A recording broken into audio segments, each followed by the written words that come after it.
meeting during COVID that we're meeting in person. We had a workshop in person, but this is our first regular meeting, so it's different. We appreciate TechWorks hosting us tonight. Our city council chambers, obviously, with social distancing, so it looks like we may be over our capacity here, but just maybe. But I can't count very well, so I don't know how many people are supposed to be in here. So thank you for joining us. I will go over the items that are on the consent agenda, and then we'll talk about kind of the format of public comment and issue that looks like most of you are here for. But I want to go over the consent agenda items first. The first two items on the consent agenda are minutes from your previous meetings. Item 1 is adoption of the regular meeting minutes from your June 1st meeting. And item 2 is approval of the workshop meeting minutes, which was a special meeting you had on June the 15th. Item 3 on the consent agenda is a resolution to adopt the Cleveland, Gaston, Lincoln Regional Hazard Mitigation Plan. This is the 5-year plan that we adopt every year. Gaston County heads it for us, but it's a regional hazard mitigation plan.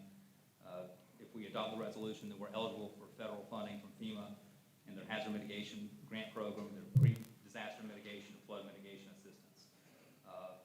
FEMA has approved this 3-county regional plan for 5 years, so it's approved through May 28th of 2025. And I did not include a copy of the whole plan in your packet because it's 559 pages, but we've got it at City Hall if you want a copy of it. It's fascinating read. Item 4 on the consent agenda are updates to job descriptions. So the City Council approves job descriptions and new job descriptions for new positions or changes to job descriptions. So we have some minor changes to the Assistant City Manager job description, the Deputy Finance Director job description, and the Utility Director job description. So we would like to get those updated. And the last item on the consent agenda are changes to the City of Belmont personnel policy. And this is to make our personnel policy compliant with the recently approved U.S. Supreme Court decision handed down on June the 15th in the Bostic versus Clayton County decision or case. This case involved personnel matters with discrimination for people on the basis of sexual orientation and gender identity. And so we need to add those two as protected classes on the discrimination section of our personnel policy to bring it in compliance with federal law. So those are all the items on the consent agenda. If you have any questions about those, I'll be happy to answer them. Anybody have any questions for Adrian on the consent agenda? All good. Okay. And then for public comment tonight, we have a lot of people signed up to speak about the South Point High School mascot issue. This is not an item for the City Council. This is an item for the Board of Education.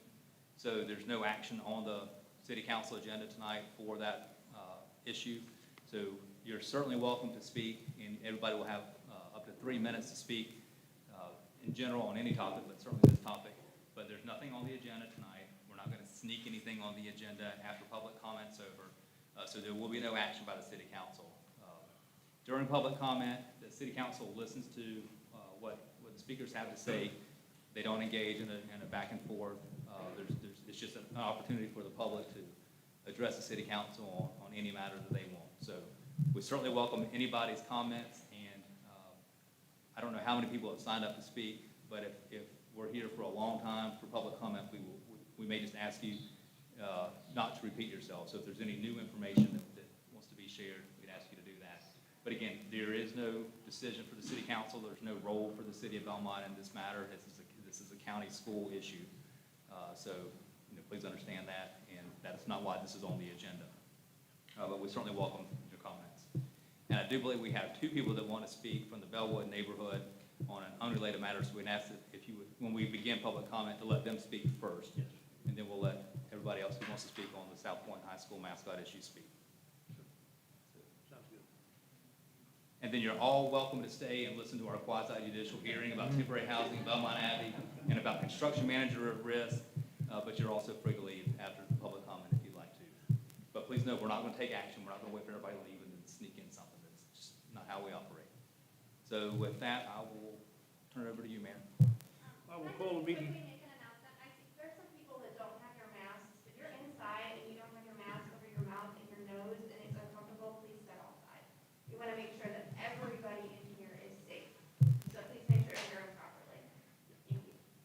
But if you're speaking, excuse me.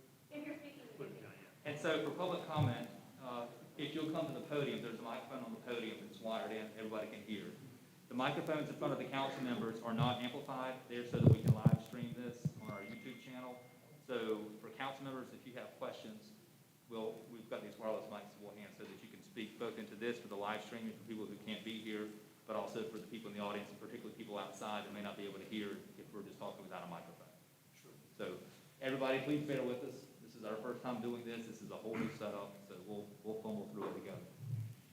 I would like to go ahead and call our meeting to order, and we'd like to ask Jim Pepper if he could say the invocation.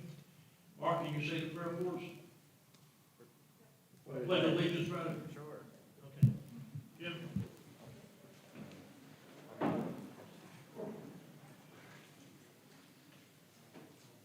Heavenly Father, we thank you for the blessings you have bestowed on us.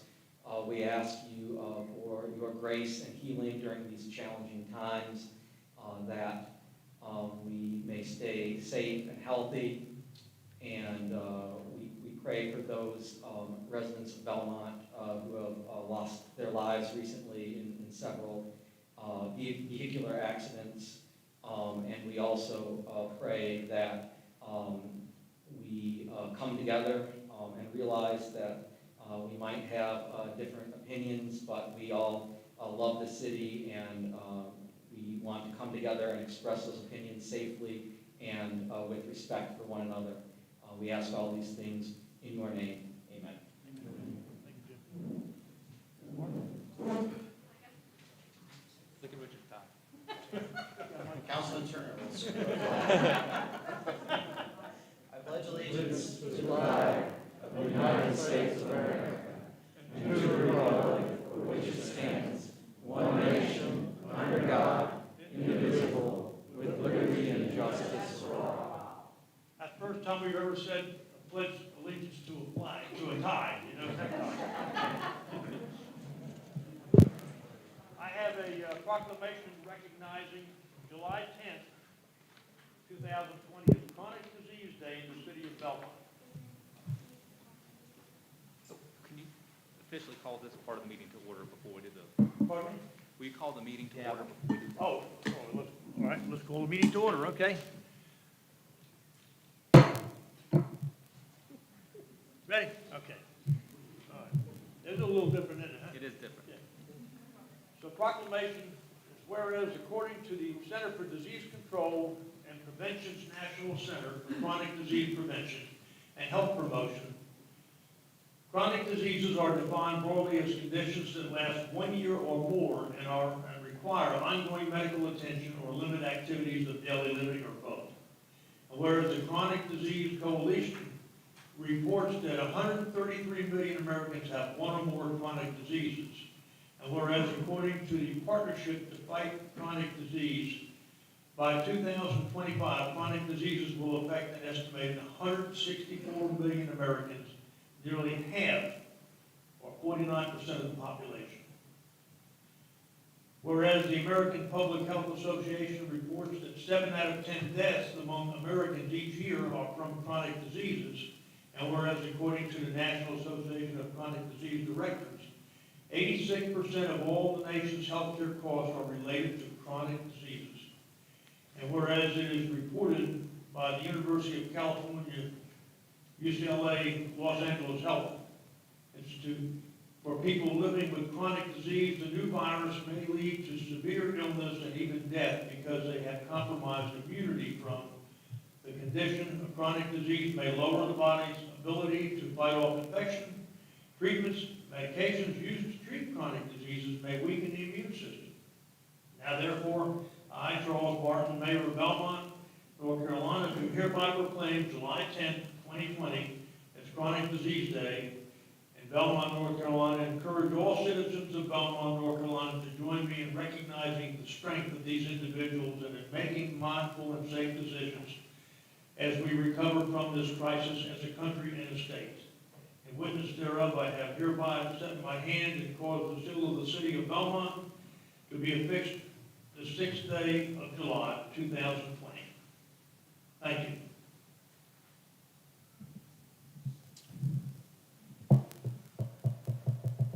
that brings us to the motion to approve the consent agenda. Do I have a motion to approve the consent agenda? I'll make that motion to approve. Do I have a second? Second. All in favor, say aye. Aye. Okay, motion approved. Next, we have on the list public comment, and we have two people that we're going to let go early, Allison Nolding and Ken Cernow. So if you'll come up to the microphone up here. You have 3 minutes, to speak. Elizabeth is handing out handouts. Hello, I am Allison Knowlton. My husband John and I live at 403 Bellwood Drive. I am here to represent us and some of our neighbors who are social distancing at home over our concerns about the new intersection at the new middle school. We are asking for your help in changing the plans for the new traffic light and intersection at the new Belmont Middle School to include Bellwood Drive at the new intersection. If you look at your handout, you can see the diagram design of the intersection showing the school driveway, stoplight, and Bellwood Drive, which is not included in the new intersection. And if you turn that over, you'll see two photos. One is a photo looking from Bellwood Drive towards the middle school driveway, and then a photo looking from the middle school driveway towards Bellwood Drive. And you can see there is a car length between Bellwood Drive and the middle school entrance. And that car, where it's located right now, there's going to be a line right in front of it to say that's where you stop for the light, right in front of our intersection, our development. Please consider the following. The new intersection shows Bellwood Drive intersecting 273 about one car length from the stop line in the new intersection. We believe this will make it very difficult for residents of Bellwood and emergency vehicles to leave or enter the neighborhood, particularly during rush hours and when students are arriving at or leaving from school. Cars traveling southbound on 273 and turning left into Bellwood Drive will back traffic up into the intersection, blocking the exit from and into this will make it very difficult for residents of Bellwood. It would take only a minor change to the design of this intersection to include Bellwood Drive. This intersection affects approximately 80 households in the Bellwood neighborhood.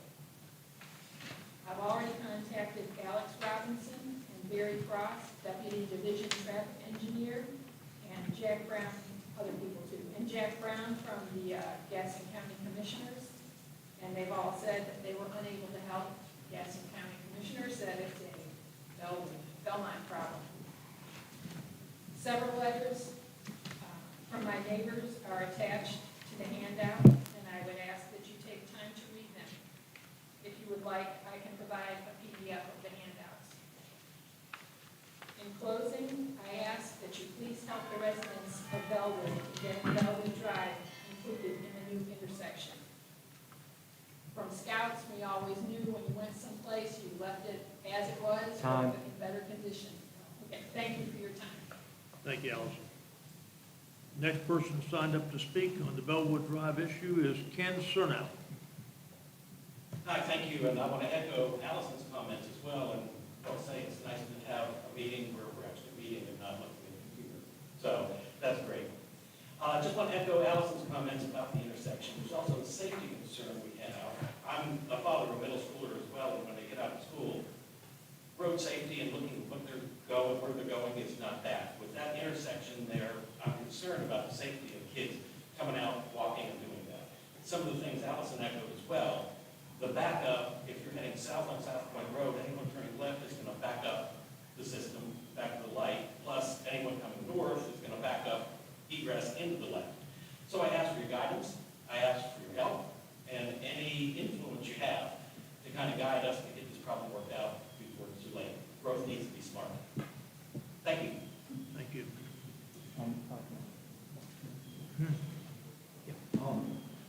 I know we've talked before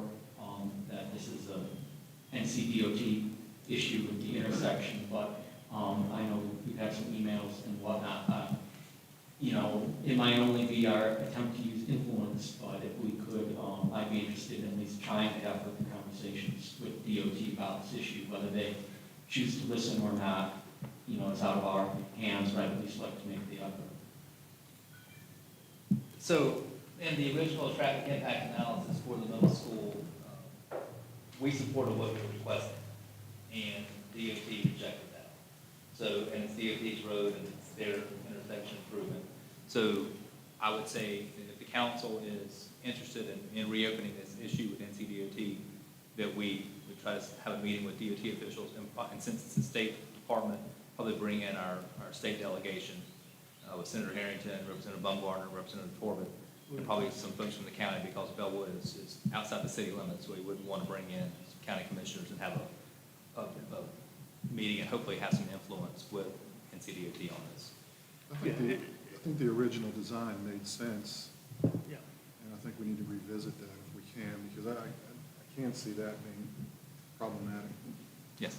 Yeah, it's a safety issue, there's no question about that right there, but it's up to DOT to be able to approve something that we could do as far as being able to have a road connecting into the middle school. That'd be a lot better. And we thought we were gonna get that done, but apparently it fell through the cracks, so, you know. But Anyhow, is our consensus? Is it consensus for me to reach out to DOT and delegation and county commissioners to try to Yeah. schedule a meeting? Yeah. Yeah. Yep. yeah, we're gonna be, Yeah, I think the more pressure we can bring to bear on this, the more likely we get a favorable result, so. So I voted against the proposal, I remember, because I wanted to see what the state was going to do before we approved it. And it sounds like we approved it, and now the state's not going to do what we said we wanted as part of it. Is that correct?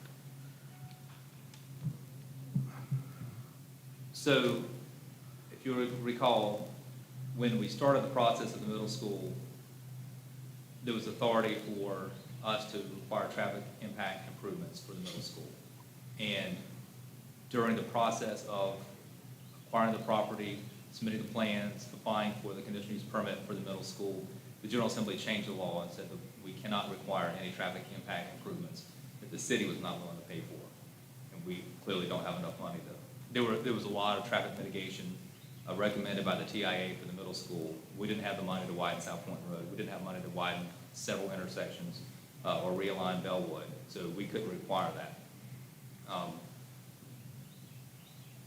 And so NCDOT initially wasn't even going to put in a traffic signal in front of the middle school. They only wanted to put in a stop sign at the driveway entrance from the middle school. So you would stop at the stop sign, and then when it was safe, you could make a left turn or right turn onto South Point Road at middle school peak traffic time, which is also peak traffic time for South Point High School, which is also peak traffic time for commuting workers. So we at least got NCDOT to put in a traffic signal at the entrance road. But we were hoping that they would have realigned Bellwood so that it would line up as a four-way intersection and not a three-way. So I think these are all good things to bring up, you know, if DOT will be with us again. And I think your idea is a good one, Councilman Seaman, because clearly the city of Belmont didn't have enough influence a couple of years ago. But hopefully if we can bring in the county and the state delegation, you know, we can raise the level a little bit. Make it as painful for them as possible. Those are your words. all right, ready? All right, thank you for speaking, I appreciate that, thank you. We'll do what we can do to help you, okay? All right, next, public comment signed up to speak in regards to the logo. Well, in regards to anything. Pardon me? In regards to anything, really. Well, public comment, okay. But we know what it's for. All right, the first person we have signed up to speak is Joe Loing, and when I get you to come up and speak, say your name and address. We'll start the timer after you say your address, and then we will go ahead and give you 3 minutes to speak. If anybody is duplicating what anybody else has to say, as far as being repetitious and stuff like that, we've got 30-something people signed up to speak, and that's fine. But just keep in mind, if you're going to duplicate what anybody's saying, try to cut it short or whatever the case may be, okay? And listen carefully for your name. We might mispronounce some of the names. So if it sounds like your name, you might want to venture Be close enough. I know them, so don't. Oh. Charlie knows them. All right. The first person to speak is Joe Loy. Okay. Next person signed up to speak is Kent Hyde. He's here.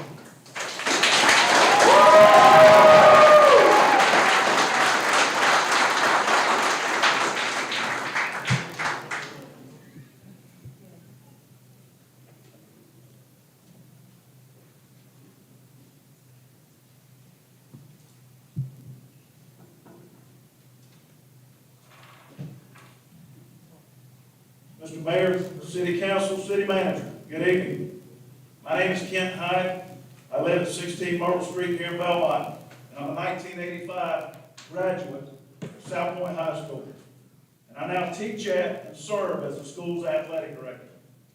Even though a decision to change the logo of South Point High School rests with Gaston County Schools Board of Education, I want to say here before the City Council tonight in Belmont that I fully support keeping our logo as a Red Raider. The City of Belmont and our high school are very special places and ones that we can all be proud of.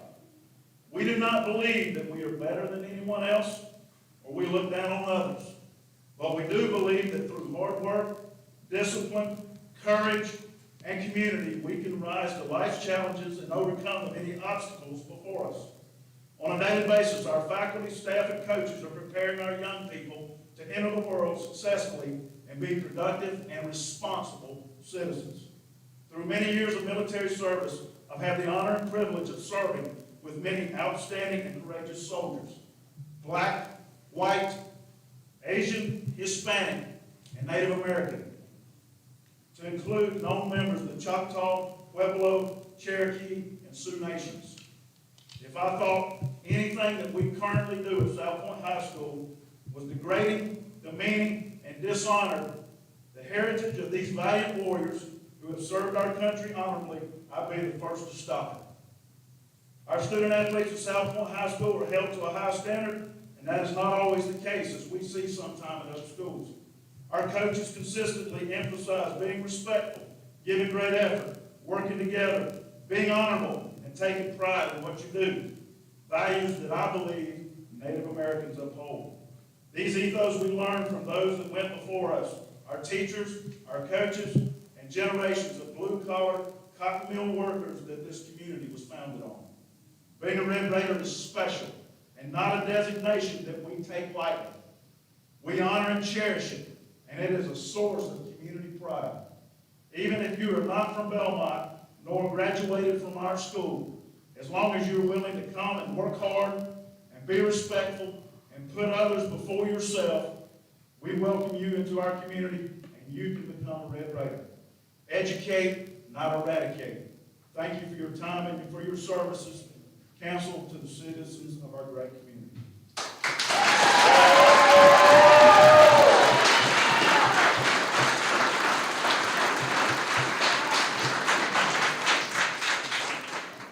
Charlie, Next person we have signed. is it possible to raise the screen during public expression? Some of these Pardon me? folks are saying, can we raise the screen during public expression? Blocking a lot of people over here. Oh, we can probably move the podium.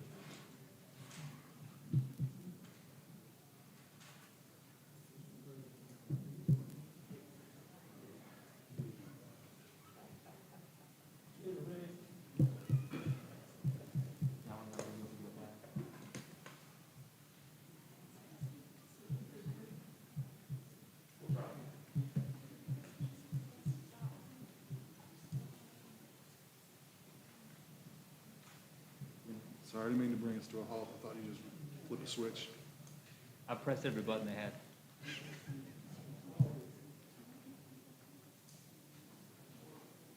All right, next. Yeah, let's keep, Ready?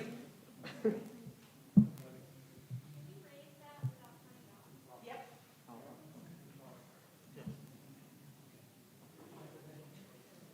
All right, next we have signed up Jason Rumpelt.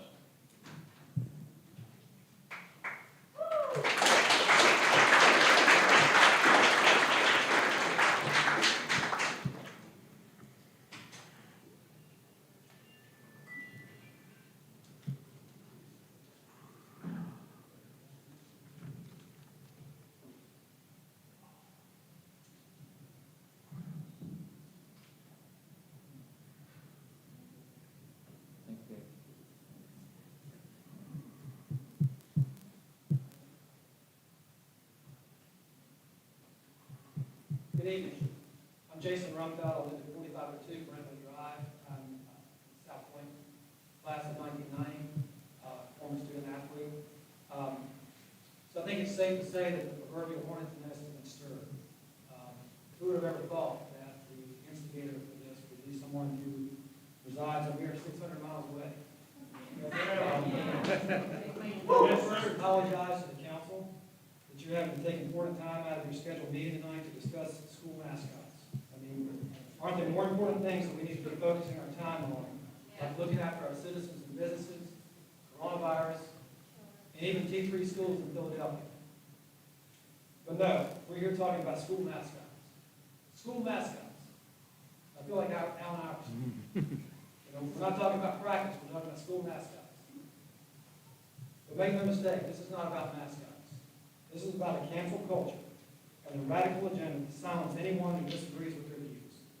We see this in virtually every aspect of our lives today, and it's reinforced by the media, with little attention given to the facts of the situation. After all, why let facts get in the way of a good story, whether it's about politics, COVID-19, or school mascots? I say garbage. We can no longer stand by in silence while this very small but very vocal contingent seeks to impose their agenda on us. This whole effort was started by someone who does not reside in Belmont, but instead publicly aspires to be a lifelong Philadelphian. End quote. Yet here we are in Belmont, North Carolina, discussing a matter with someone who doesn't appear to have any affiliation with Native American tribes or other organizations, deciding that she and her followers feel that our mascot is somehow offensive to them, under the guise that it's offensive to Native Americans. So this is about self-interest. This is not about mascots. Over the last couple of weeks, I've personally talked with multiple tribal chiefs and other leaders around the country to actually get their perspective on the issue. What a novel idea, right? What they have to say is, first, they not only support our position and a mascot that is respectful and accurate in its depiction of Native American heritage, they wholeheartedly appreciate it.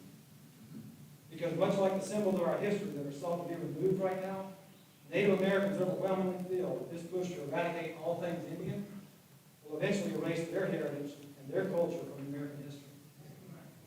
Further, they view it as an insult to those who don't know them or their feelings on this issue, want to speak for them and make this into something that it's not. One of the chief complaints from those on the other side is that they feel the use of a red face is offensive. What they fail to understand is a very important distinction. The Indians in these lands painted themselves with bright red paint when they went to war. We're not talking about skin color. We're talking about paint. One of the chiefs that I talked to this week brought up on our call, if we as Native Americans were so offended, Time. Thanks, Jason.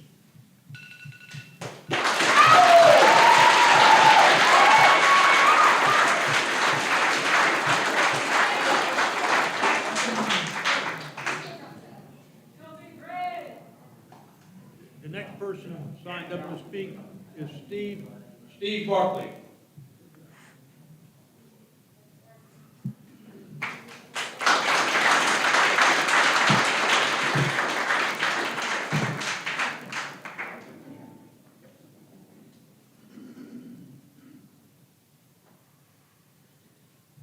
My name is Steve Barkley. I live at 242 Nixon Road, right beside South Point High School. Members of the council and all in attendance tonight, I thank you for a chance to express my feelings on what this Red Raider means. A lot of it is repetition, but Red Raider means pride and a winning spirit. And I ditto everything that's been said so far. I don't want to go into my whole speech because it's just wasting our time. But I think we have more important things to worry about than a Red Raider mascot. I have lived here.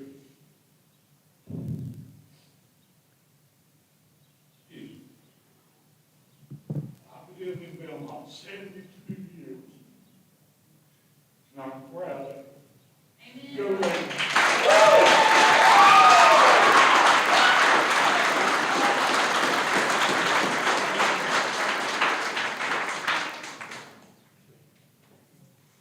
Next person signed up to speak is Charlotte Salter.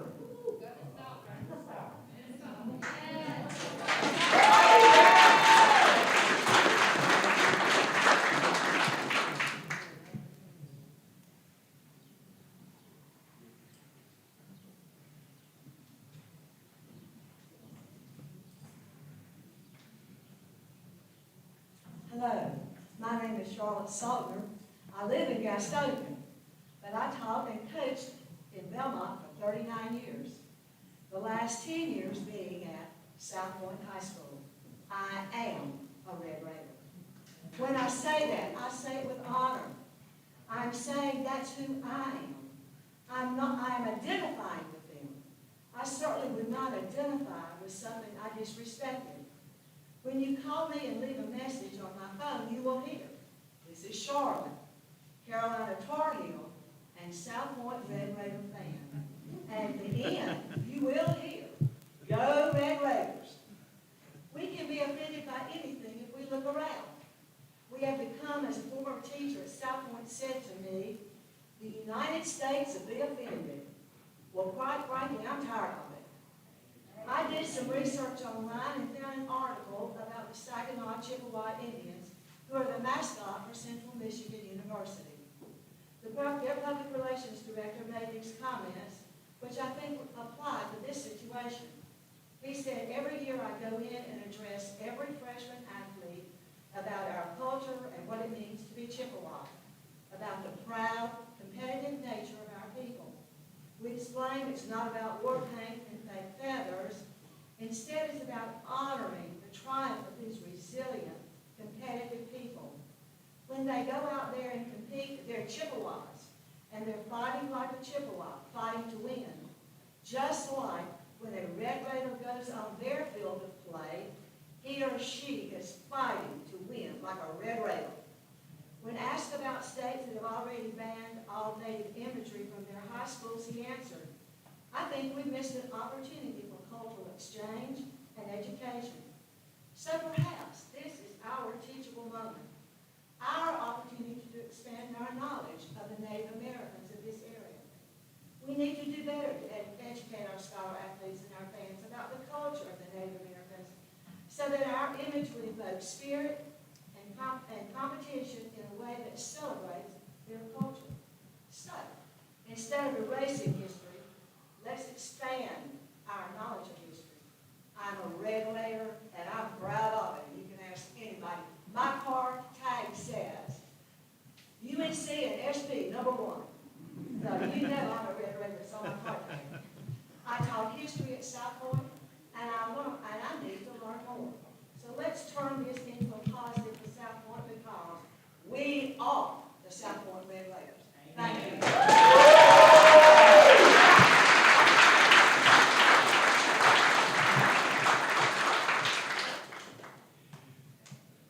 The next person we have signed up to speak is Mickey Flyberg.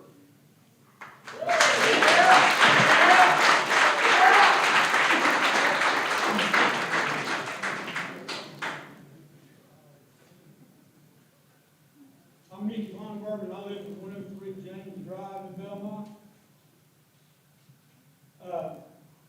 I was a sophomore in 1969, my first year at South Point High School, the first year of South Point High School. During my high school years, I got to play on the first championship football and baseball team and the first state championship football team. And I came back to teach and coach in 1983 and retired after we won the state championship in 2016. I was the head baseball coach, assistant football, offensive coordinator, athletic director, and head football coach. I know a little something about being a Red Raider. The Red Raider mascot is a symbol of excellence. We have a very rich tradition that a lot of blood, sweat, and tears went into. We had 5 state championships in football, 4 or 5 in baseball, and there have been many championships, conference championships in both sports, and as well as all the other sports. After 3 o'clock, the game of life lessons begin on the biggest classroom in the world. That's the athletic fields, the football and the baseball field, and all the courts and all the other things. Once the players are inside our field house, they become one race, South Point Red Raiders. They're working for one common goal, And it doesn't matter where you live or how much money your parents have. You're a Red Raider, you're a Red Raider for life. The Red Raider way supporters separates us from everybody else. You see, we're 100%ers. We give unbelievable effort on every play, every drill, in the weight room and in the classroom. It's a habit, it's a way of life. We try to build each other up, and we try to use all our God-given talent. And we believe that it's a sin to loaf. We play for something bigger than ourselves. We play for our Creator. We play for our brothers, our Red Raider teammates. We play for our brothers who have gone before us and gave us such a rich tradition. Our Creator and our brothers deserve our dead level best. We will outwork our opponents. We'll take what walks through the field house door, and we'll find a way to win.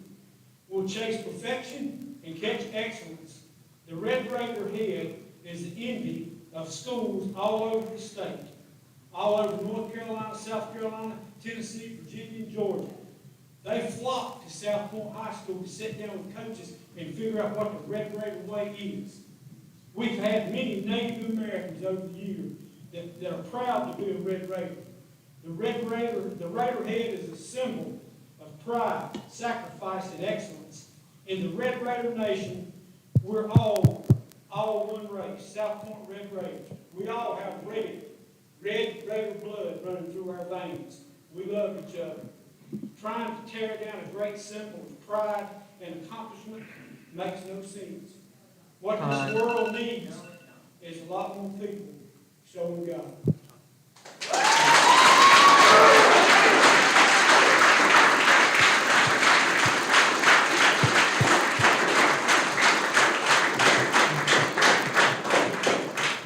Next person we have signed up to speak is Phil Tate.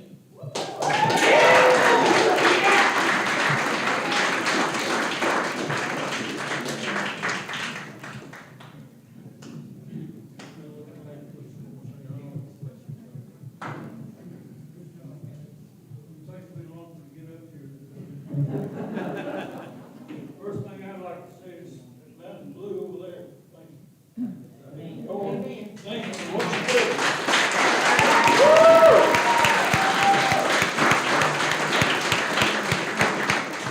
Fireworks tonight was spectacular. My name is Phil Tate. I've been coaching around here for quite a while. Baseball, football, basketball, golf, or whatever. I live at 103 McLeod. I'm trying not to repeat a lot of stuff. The Red Raider logo or mascot is surely not a derision. You people that didn't go to Western Carolina, that means you don't belong. Okay? No, most of you guys didn't go to Western, so you don't have a lot of good words. So it's not a derisive term, okay?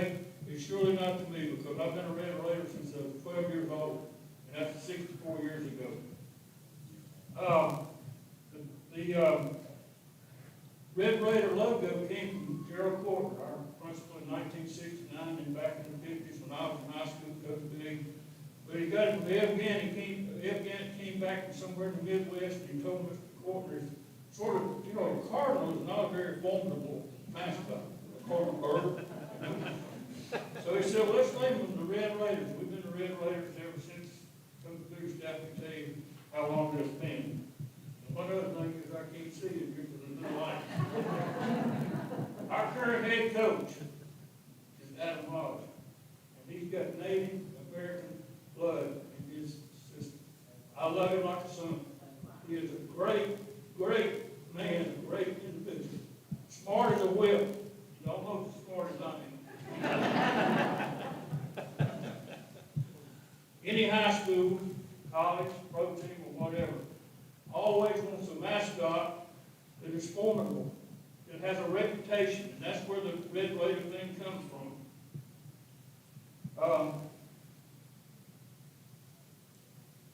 It's surely not a term of disrespect.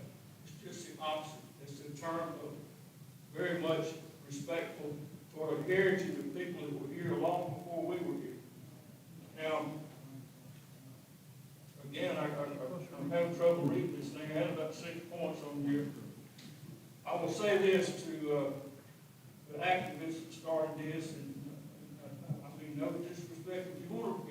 something for the, if you want to do something for the American Indian, go up to Cherokee, spend some time up there like I did when I was in Western. I fished every creek up there.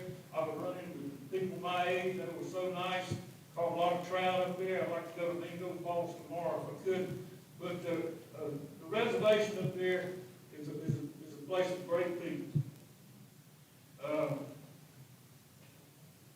It's one thing to be an intellectual. A lot of these activists are what we call intellectuals. But an intellectual without wisdom is like a feather in the wind. They just drift around.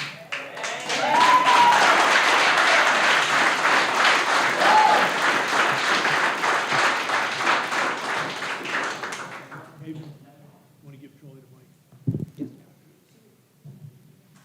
Next person signed up to speak is Charlie Flowers, one of our former council people. Charlie? I'm Charlie Flowers, you don't know me, I've been here for about 50 years. 30 of them as chief of police, and 10 of them as council.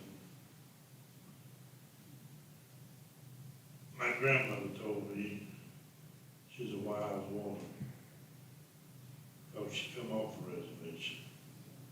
She said, son, if nothing is broke, why fix it? Amen.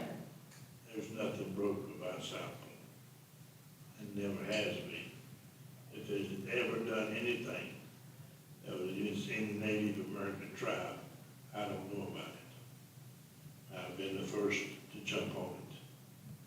So let's get on about our business and go South Point.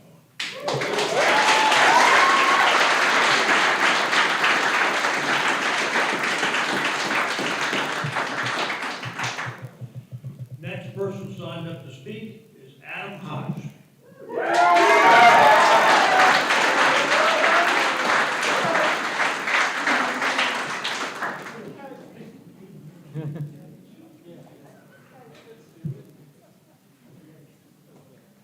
Not started yet. I'm Adam Hodge. I live in North Belmont. I'm proud of that, just like Coach Weinberger.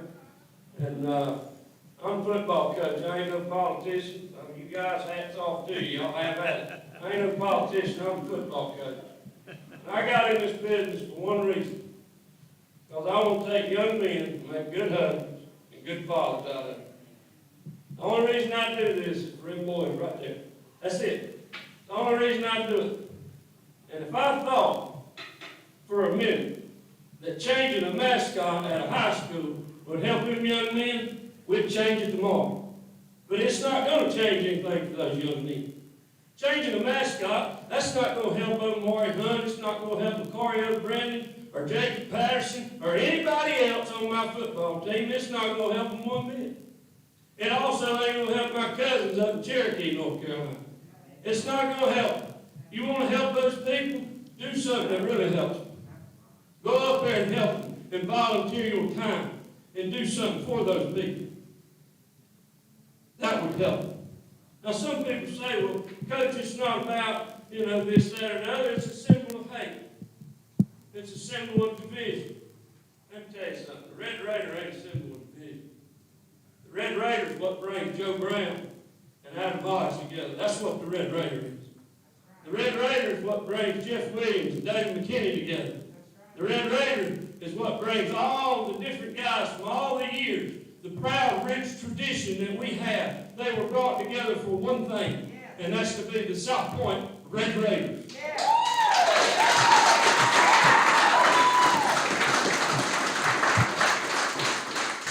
You can do what you want to do, but the bottom line is the Red Raiders everywhere. It's in the barber shop. I got my hair cut today. It's at Glenway. It's at Sammy's. It's on the fire trucks at South Point Fire Department. You know why they chose that logo? Because it's a symbol of our community, and it brings us together. It's not a symbol of division. It's a symbol of unity. And we need to stand behind it.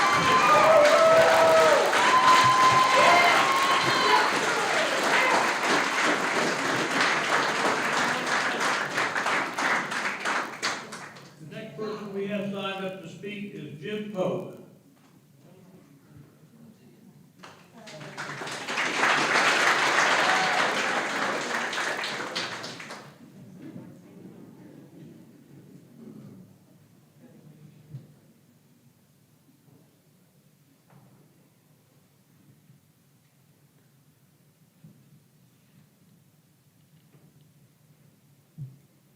Good evening. My name is Jim Pogue. I live in Gastonia, and I'm here to express my position regarding the South Point High School mascot issue. I graduated from Belmont High School in 1959, was an all-around gifted athlete, playing football, basketball, and ran track, and also was the first trumpet player in the high school band. I've been a Red Raider for 64 years. My granddaughter, Mary Crawford Smallwood, just graduated from South Point this year. She ran track and was a varsity cheerleader, as was my beautiful wife, Beverly, who was also homecoming queen. So our Raider traditions and legacies are great. Ladies and gentlemen, our mascot has served us well for 73 years. A Native American was chosen because they were great warriors, strong, resilient, proud, and peaceful, had respect for the common man, and were character builders. They inspired us with admirable traits we could honor and teach our children and students. They were perfect for our mascot. Laura Boyce, who has filed a petition to have the mascot removed, says our red mascot and name is considered a racial slur. Well, that certainly is not true in our case and is not justified. We have students, graduates, families, grandfathers, grandmothers, that have Native American blood, and we have heard from many of them saying that they have never been offended by the mascot, and much to the contrary, are proud to be part of South Point and the Red Raider Nation. Our head football coach has Cherokee blood, as you just heard him say. By the way, here are the petition results from late this afternoon, in case you're interested. To keep the mascot, 2,524. To remove it, 1,732.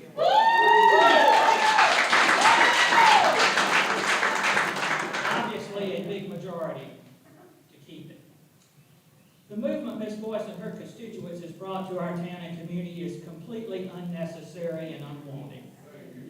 Look at the division it has caused at a time when our country is in turmoil. Our community is hurting and in the middle of a pandemic. She should be ashamed, and her comment about the graduate signs was ludicrous. I'm sure that she is smart, but this does just not make any sense. I was thinking that if we had to replace our name, it could be the South Point Chargers. Wow, the Chargers. But then, it struck me, we can't do that because everyone that has a credit card would consider it offensive.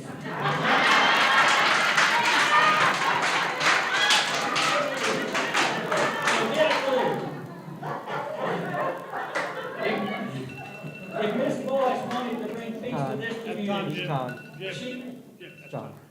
Okay.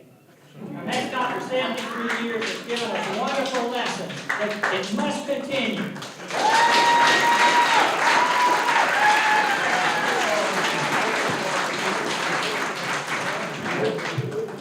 The next person signed up to speak is Dana Frady.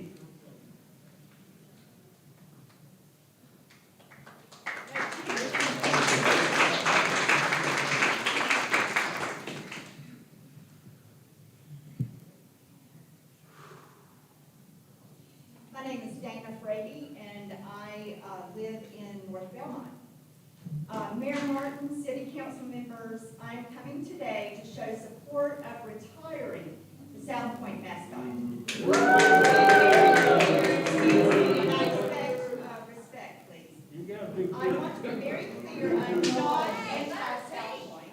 I have 2 young adult children, and both attended South Point. There were many very important and significant times for both of them at South Point. Change is difficult, but we as Americans have and can learn better over time. This is the time to retire the mascot. This is the time because images such as the Red Raiders false narratives about Native people. It was upsetting and disappointing to see at the pep rallies with kids running across the stage with feathers and stereotypical Indian garb. Stereotypes of our nation's first people continue to create implicit and explicit bias that keep Native people in a place of oppression. This is the time for retirement because research indicates that Native people continue to be psychologically harmed by images such as the Red Raider image. I have seen firsthand, excuse me. Let the speaker speak. She has her time to speak. I think I should have extra time.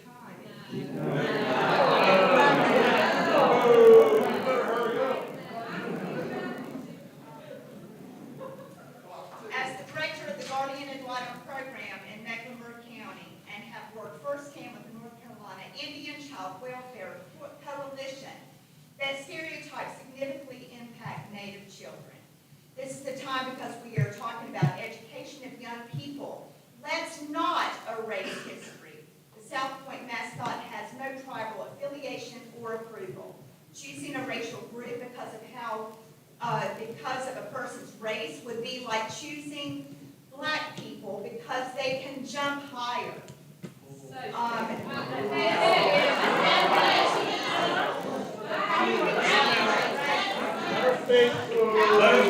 Let her speak, please.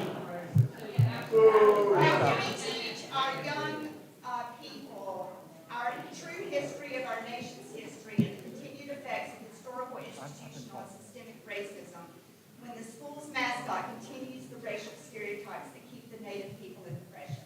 I know the City Council does not have jurisdiction over whether the mascot is retired, but I do know the town of Belmont cares deeply about the welfare of our children's education and pro-social activities. Change is difficult, but we as Americans have learned better over time. We can think of this as an educational opportunity for our children. Thank you for the opportunity to share. And let me say that I have spoken many times as the director of the Guardian Ad Litem program in Mecklenburg County, as the Charlotte and Mecklenburg City Council and the County Commissioner's Office, and I have never been treated with such disrespect, and I've been here. Treat the speakers with respect, please. That's not Belmont. That's not the way we're supposed to do things here. Always show respect to whoever comes up and speaks, please. Please. All right. The next person signed up to speak is Cindy Scruggs.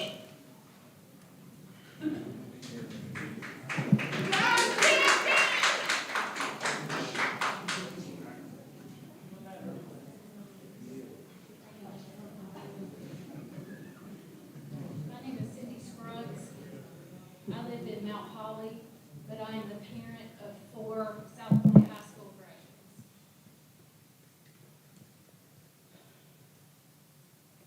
My girls attended South Point High School between 2006 and 2017. While they were all successful students involved in various activities, 2 of them were on the dance team.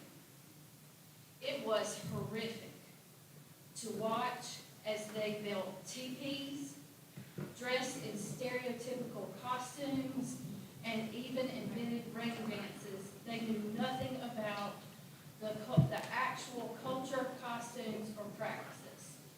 In hindsight, I regret remaining silent during these activities, but this is not unusual for white people to sit in comfort during difficult times. Fortunately, in hindsight, my girls also understand these as racist, regrettable acts. Change is hard. This situation might not be as hard if public schools taught accurate U.S. history, so we would all better understand why it is time to retire the Red Raider. But they are not. The American Psychological Association has been calling for the removal of Native American mascots since 2005 because of the harm it causes. Lastly, I want to add that I graduated in 1984 as a proud Monroe High School rebel.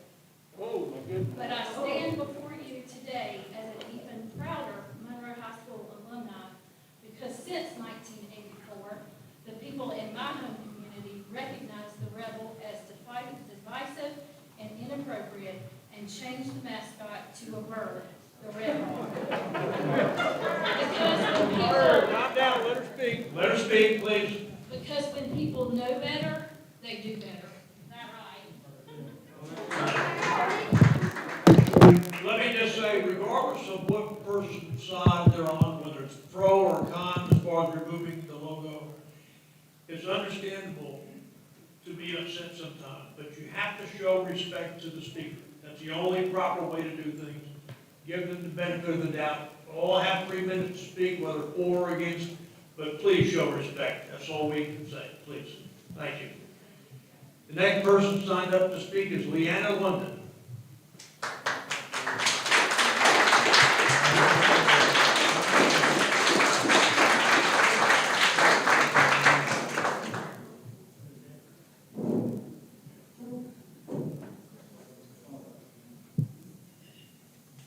Good evening, Council, Mr. Mayor, Adrian, thank you for letting me speak tonight. My name is Leanna London, 115 Torrey Drive. My husband and I are lifetime residents of Belmont, graduates of South Point High School, class of 94 and 96. We also have 2 future Red Raiders, class of 2025 and 2028. For me, when I see the Red Raider, I see school pride, I see teamwork, I see tradition, and I see community. To call yourself a Red Raider means that you have embraced the spirit of teamwork, tradition, and community. That even when you moved ahead in your future away from South Point High, that the Red Raider would still be a part of you. Teamwork and competitions of all varieties, including sports, academics, the arts, and music. That at the end of the day, the heart of the Red Raider meant success and the sense that you belong to something special. Tradition means that families of Belmont support the Red Raider of many generations, those of the past, present, and future, waiting on the day that they officially become a Red Raider. Those young dreams should not be crushed. For me, community is key. Community is what you see here tonight. Community when everyone else is gone home. The people of Belmont are here to support the Red Raiders. Honored to be a Red Raider is why we are here, why I am here, and why my family is here tonight. If anything, the support of the community is what Belmont does best. Council, I tell you this evening that we support many things that have brought new people to visit Belmont. Restaurants, parks, shopping, beautiful downtown. But at the end of the day, the citizens of Belmont, the ones who work, live, and go to school here and play here, we are here to ask for your support in protecting the pride of the Red Raider at South Point High School. In a time where community is in need of comfort, confidence, and stability, why do we want to take this life out of everybody? Why not use this energy to encourage our community? Because at the end of the day, we're all putting our hands in the huddle and we're saying, go Big Red. Thank you so much.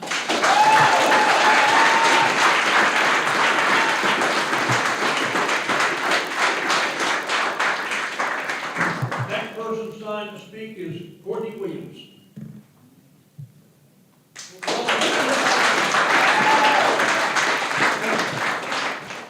Thank you for the applause, and I appreciate the opportunity to speak today on a subject that I'm quite sure is very, very emotional to everybody involved. I posted some stuff online recently in regards to this, and I apologize because I wasn't as sensitive to how emotional people are to this subject. But this is not about someone from Philadelphia. This is not about someone from New York. This is not about someone from Charlotte. This is about what's going on in Belmont. If tomorrow you woke up and you found out that something that you've been doing your entire life was offensive to a great minority, but a great minority of people, would you change what you were doing? You were taught manners. All of us were taught manners. And if I was taught to respect people, and I found out tomorrow that something that I was doing, whether intentional or not, was disrespectful, my home training would make me change that. It wouldn't be easy. I wouldn't for 1 second like it. But if my mama saw me disrespecting someone, whether intentional or not, she would knock me out right there on the spot. And I would deserve it. Now, I know the council does not have a say-so in this, but you have influence. And this is not a popular choice. Charlie talked about being here 60 years ago. 60 years ago, in a room similar to this, there was a decision made to integrate schools that was just as unpopular, but it was the right thing to do. It wasn't popular, but it was the right thing to do. Thank God we don't have to make that decision. But this, right now, today is what we are given. We are given an opportunity to correct something that, hey, it may not offend me, and it may not offend Jeff, but it offends somebody. It offends somebody. How much is enough? How many people have to be offended for it to be okay for us? How many people have to be offended for it to be okay? I'm going to leave. I'm going to leave. But to the young people in here, I've been where you are. I bled red. I did everything on that field and in that school that you could do. And right now, I am here, an adult, grown, in a position to tell you guys that that name is offensive to some. Was it offensive to you when you wore a red Please. Yeah. So, to the council, I think you guys, you don't have a decision in this fight, but you can certainly give your influence, and this is why you were elected. You were elected to make the unpopular choices, but the right choices. This is going to happen anyway. I've seen the evidence that the other side has. This is going to happen anyway. So I would like it to be done on our terms. Let us decide what our next mascot is going to be. That's time for it. Thank you.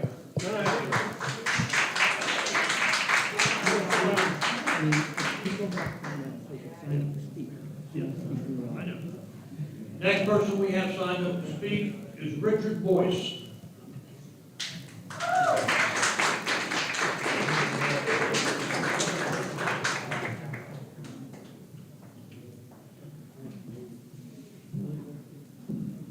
Richard Boyce, 112 Dory Drive. Mr. Mayor, Council, citizens, fellow South Point fans. I'm glad I've already run for elected office because clearly my time for serving the city in that capacity is probably now over.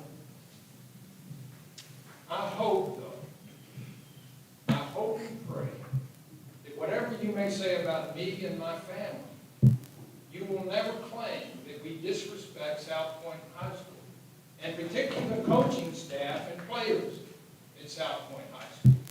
We have a deep and proud tradition in this town. And I am grateful. I often said as a minister, I got up and preach sermons. The coaches got out and formed character. I believe that. I respect that. I honor that. Sometimes our children get out ahead of us. And maybe this wasn't the best timing for this debate. But friends, things are going on in this nation. And things that meant one thing at one time begin to mean other things. I want you to look around this room. Now, I know about Charlie Flowers and his heritage and how he lives that out. But there are not many faces of color in this room. And I don't think that's accidental. It doesn't make us racist. But it does mean we're a particular group that needs to worry about those who are not here tonight. The football team follows that kind of diversity. And I honor that. I'm not here accusing anybody at Soundpoint of excluding somebody on the basis of the color of their skin. But this is a deep issue that is stirring our whole nation. And change is coming in the NFL, Major League Baseball, other schools. Can we, as Belmont, model constructive conversation and learn from one another? Ms. Saunders, thank you. I don't think we know the history of the Catawba tribe here, right? And we need to learn about our neighbors. We need to listen to voices that are not in this room.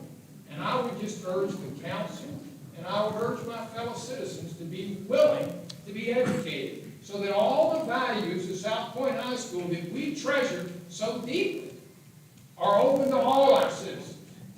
And we can say with absolute certainty that nothing about our teams, our colors, our mascot, our logo makes anyone feel uncomfortable when they come to Lineberger Stadium on a Friday night. This is a treasure. It's so precious. We should fight to make sure everybody feels welcome there, not just on the team, but in the stand. I urge you to vote.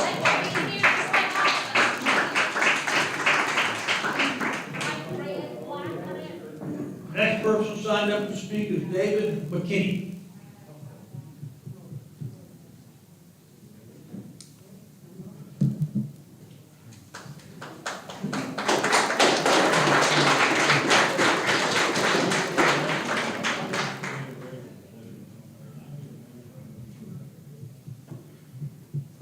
My name is David McKinney, and I live at 29 Lincoln Drive in Belmont. I've been a lifelong resident of Belmont, 1980 graduate of South Point. And I was fortunate enough to be on one of the only undefeated check shift teams down there in 1979.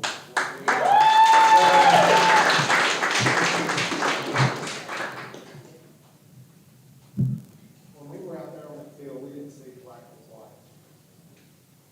Fortunately, I don't know how you felt about it. There was no racist. Absolutely not. People, not on our team. We love one another. Yes. Same. We were back. Same. And I understand a little what you're talking about, but that Raider is pride. Good Lord have mercy. It's nothing but pride. There's not a racist thing in that emblem. If there was, I'm like, here you go, I wouldn't be up here. I love South Point. 12 years on the Butcher Club. And good Lord, we see the kids coming up. We've been another team. We were the only school in the conference that fed other teams. Only one. And we're proud to do it. But all I want to say is that I do not think, and I will never think in my heart, that that is racist. Thank you.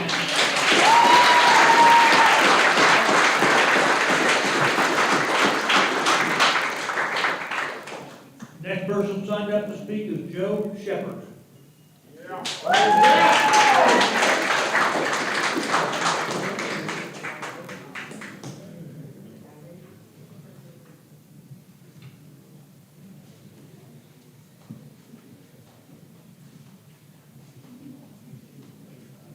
I live in Gaston now, but I'm a native of Belmont, grew up here, graduated from South Point High School. And like Mr. Boyce mentioned, there's some voices in this, they're not in this room tonight. And I mainly came here to give you one of those people's voice. His name is Ray Locklear. His son Andrew played baseball here at South Point. And Mr. Locklear is a full-blooded Lumbee Indian. And he wanted me, he's out of town, but he wanted his thoughts to be shared tonight. And I'm going to read to you what he sent to me. Quote, I don't find it derogatory one bit, and I think having a Native American as a mascot is a tribute to the Native American Indians. The Native American people are largely forgotten anyway.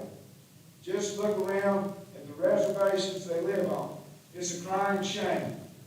A lot of them do not even have running water.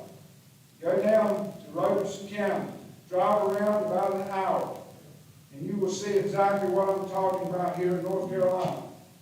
I feel if you remove all the mascots that bear the Native Americans, then we will really be forgotten, like we never existed. The Red Raider mascot, to me, stands for community, And I'm proud the Belmont community uses the Native American image. So that's coming from a full-blooded Indian.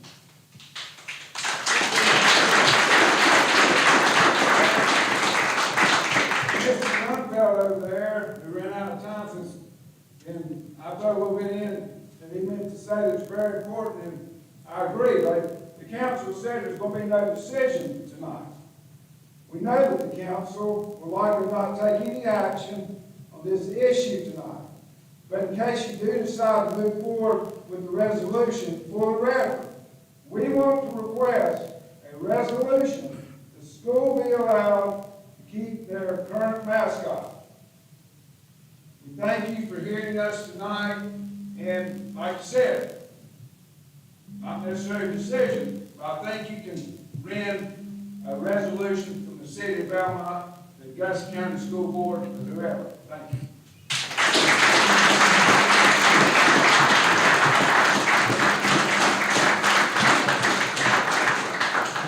Next person signed up to speak is Larry Smith.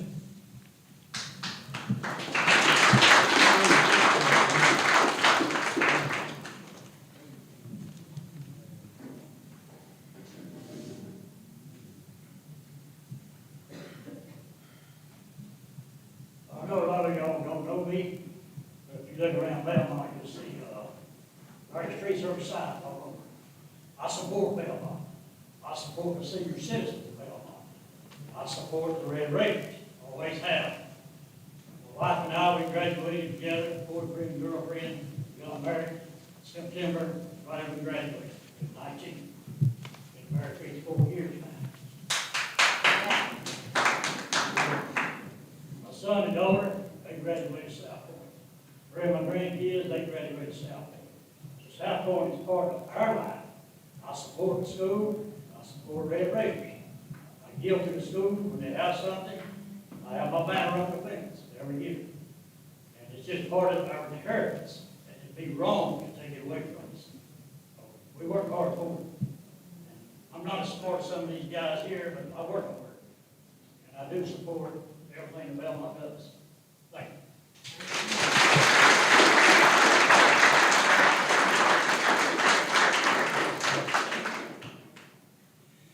Next person signed up to speak is Marie Gant.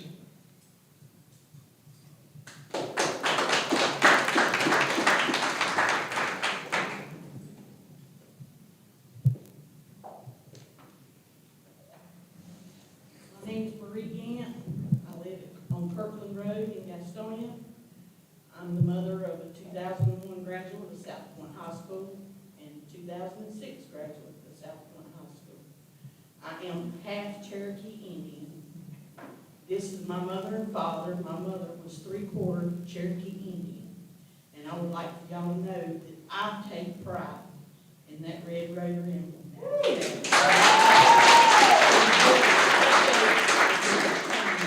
Because that is our heritage. It is our lives. And y'all are trying to take that away from us. And we don't appreciate it.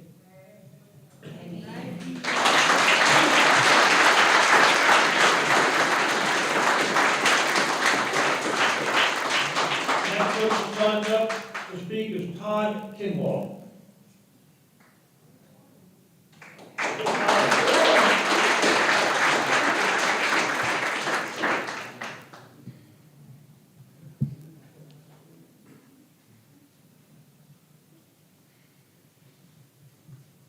Hello, my name is Todd Kinlaw. I live at 9259 Eagle Ridge in Belmont.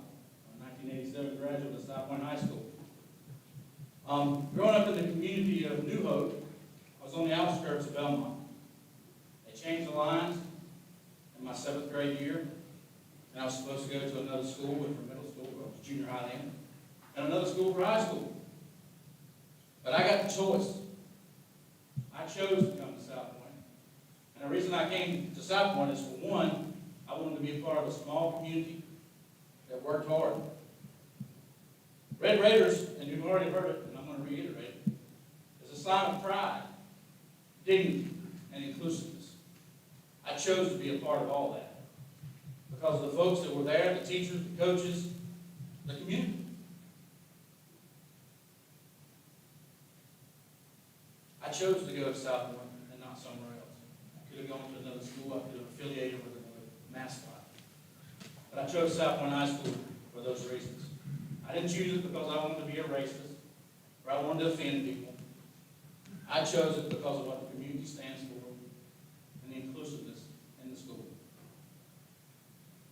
With that, I thank you for allowing me to speak today, and I pray that you guys will come to a decision. If you can, as Mr. Shepherd already said, that you'll make a resolution that we keep South Point High School's mascot, the Red Raider. Because I'm a Red Raider for life.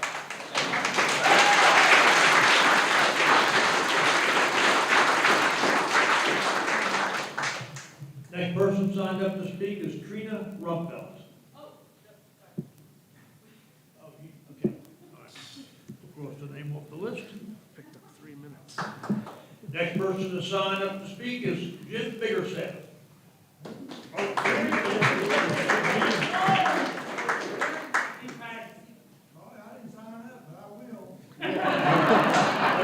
You're on the list, somebody signed you up? Somebody did. He's the chief. I'm gonna stand right here, but the only thing I have to say is I don't see how, it's hard to say, but I don't understand why it's offensive to take pride in Native Americans. These are the people, we came in here and we took everything away from them. They fought to keep what they had, and they're a very proud people. So that's all I have to say is I just have lots of respect for the Native Americans.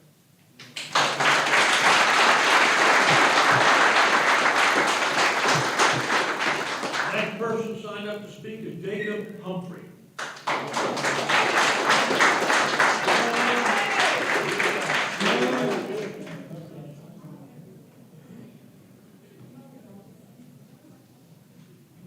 Good afternoon. My name is Jacob Humphrey. I'm a rising senior at South Point High School, and I live at 217 Lakeview Drive. Ever since first year at Belmont, which was 3 years ago from South Georgia, a small town, first thing ever implemented here at South Point was the tradition and pride of the past, the former teachers and coaches who came here. And that is something to this day that is really, really widely broadcasted, and I'm all for it. We take pride, as football players, we take pride putting on that helmet and putting on that Raider head every Friday. Every day of practice, we work as hard as we can. And every Friday, put on a show for y'all. But just know that it just really breaks my heart that someone wants to change something so pure and so important in this community. It means so much to people around us, the past coaches, who all they want is just us to learn and understand the great tradition at South Point. And at South Point, the biggest role models is the people who graduated. People who graduated after me. Adam Hodge, Mickey Lineberger, Jim Shepard. Whenever they talk to us,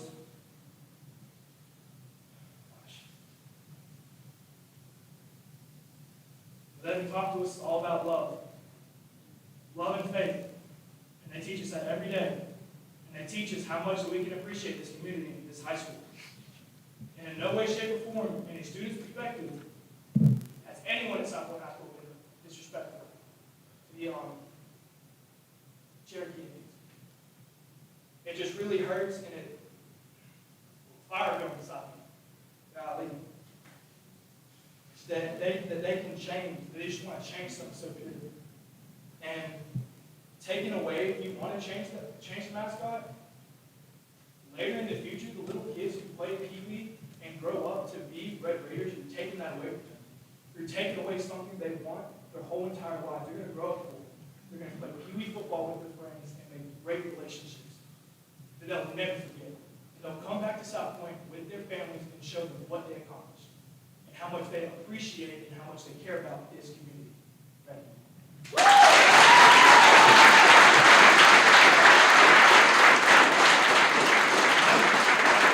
you.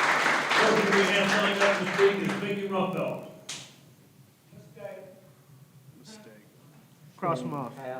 Pass. Pass them, Vic? Pass, all right.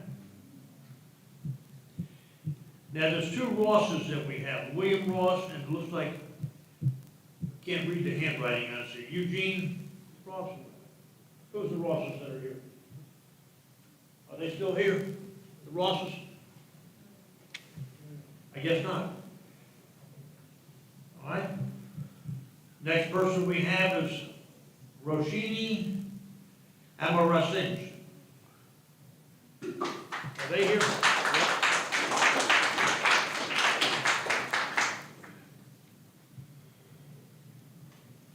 Did I pronounce that right?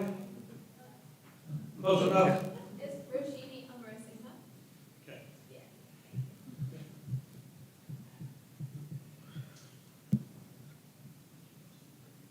Hi everyone, my name is Roshini Amarasinha. I went to Board C, class of 2015, and I ranked in the top 5 in my class. I'm currently studying psychology at UNC Chapel Hill, and I live at home in Gastonia. I'm speaking today because as a person of color, I'm hurt by this racist message this mascot endorsed by a public school sends to people of color and white people. I feel disrespected that a school in a county that I was raised in refuses to even acknowledge this act of racism. I also don't understand that even when there is prominent research by the American Psychological Association that proves that these racist mascots are harming Native American people, especially Native American youth, people still refuse to accept that. Multiple North Carolina Native organizations and over 100 across the U.S. have expressed that they are against the use of these mascots. And there are North Carolina Native leaders that I personally spoke to that are against this. So refusing to take this into account perpetuates a culture of willful ignorance around racism in our county, and it's not okay. I realize that people do not intend to be racist and harm people. I know that's not what Belmont stands for, but the impact is that it is racist and it does harm people. And impact over intent. Native people that are actually enrolled in their tribe or nation, not just having Native ancestry and aren't socially related to the tribe and culture and in the political context. They're the ones that actually have to deal with the harmful social and political consequences that come with the stereotypes this mascot perpetuate.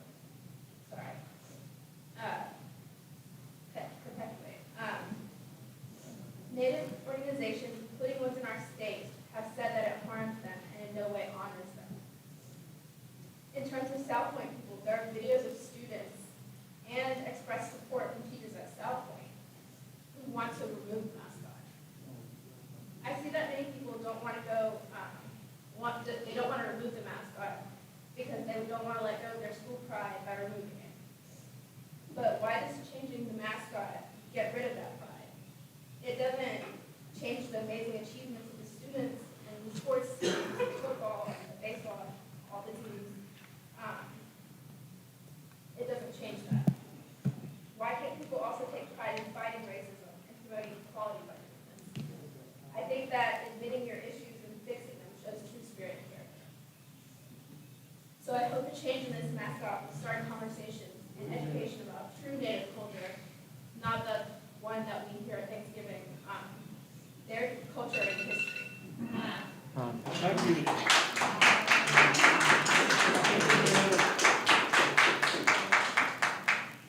Next person signed up to speak is Ron Lovelace, and we're almost down to the end.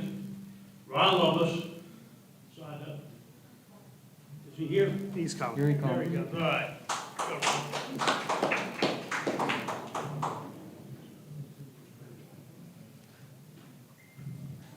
Ron Roberts, 11 North Main Street. I had a long speech ready for you guys. It was awesome. I'm excited. I have one problem with it. By the way, I love my town. I was out here, I was talking to an elementary school teacher of mine, Marty Barnes, young Marty. She said, if I had a sock to stick in your mouth, I'd stick it in your mouth. And I would laugh and I hugged her and I said, I love her. And I mean it, and I love all of you. I think you're all good people. Come on. I mean it. My problem with this is very narrow, very narrow. And I don't care how many Native Americans that we were line up and tell me, this honors me, this is good for me, I like this, that's fine. But I don't want my children to grow up in a world where we have a sports team, their sports team, a kid's sports team, named after the color of someone's skin. It's that simple. I hear Courtney, I love Courtney, best football player that I ever saw play in South Point. He made a good point about people being offended. Somebody be offended about everything. There's no limit to the amount that people will go out of their way to be offended. The question is, what is reasonable? What's reasonable? Well, I think, and this is my opinion, if you don't like it, that's fine. That's what this country's about, right? It's my opinion it's reasonable to be offended, even me to be offended, that we as a society haven't gone further than that. That's my problem. It's that simple. But I do want to take 1 minute, if I could, without embarrassing our former mayor, to say something about his daughter. I've read a lot of chatter from folks in town whose bad attitude is only surpassed by their poor grammar and spelling skills on Facebook. Now, somewhere up there, Pat Offer is not smiling at that. And my view is that Laura is the smartest person to ever graduate from South.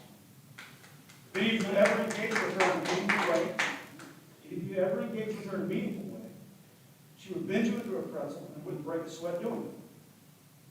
She has more toughness, discipline, rigor, and grit in her soul than anyone in this building. You can bet your ass she isn't doing this because her feelings are hurt. She's not doing it for the attention either. You don't go through the Ivy Leagues, out of Belmont, through the Ivy Leagues, undergrad and grad school, and then go teach at West Philly High. A client from Philly told me today, Ron, if you walked into West Philly High, you would not walk out. You don't do that if you're looking for fame. She's doing this because she wants us to be better. She's doing this because she wants us to. And I think she hopes that we will make the best of what's right. And I join her in this hope.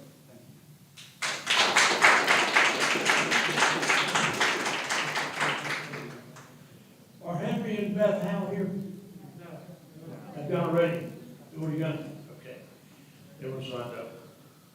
You want some more? All right, next person signed up to speak is Don Martin. You got it,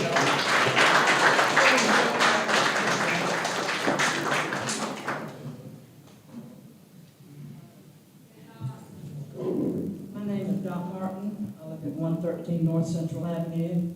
All my life I've lived in Belmont. And we've always been a close-knit community. We don't try to start trouble with each other. If you want to live your life one way, that's your business. We want to live our life, that's our business. Whatever faith you want to be, you can be. You're a Catholic, that's not quite acceptable as much as it is others, but that's quite all right because we're a close-knit community. This close-knit community has been taken by a storm. This is not about changing the mascot of Belmont. We weren't having any problems in Belmont, so we have to stir some up. And that's not right. It doesn't matter whether you like it or whether I like it or what. The majority rules are supposed to, and we vote on that. You don't come in from out of town and start trouble. I don't care who you are. You go and you decently speak to the people and see what they want instead of starting up your own. And I'm sorry, Richard, I love you and your wife. You're nice people. You really are. But now, from now on, you will always, and that breaks my heart, always be known as the parent to the Raider Trader.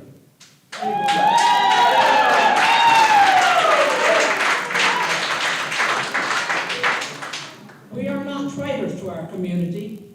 We take pride and we honor the Indian people. This is not something that is just such a frivolous thing that we can go around and throw around. This is a nation of people that deserve the honor that we give them. not to scorn what the rest of you are wanting to do. That's not right. I don't scorn you. I don't bother anybody, but we need to honor the Red Raiders because they're a good symbol for Belmont. You stand up for what's right.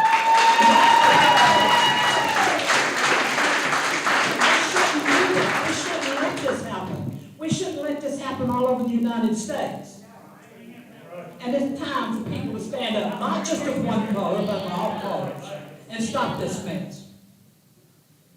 And I love Belmont, and I'm sorry I get so passionate, but I'm very passionate about what I believe in. And I believe in Belmont, and I believe in the Red Raiders.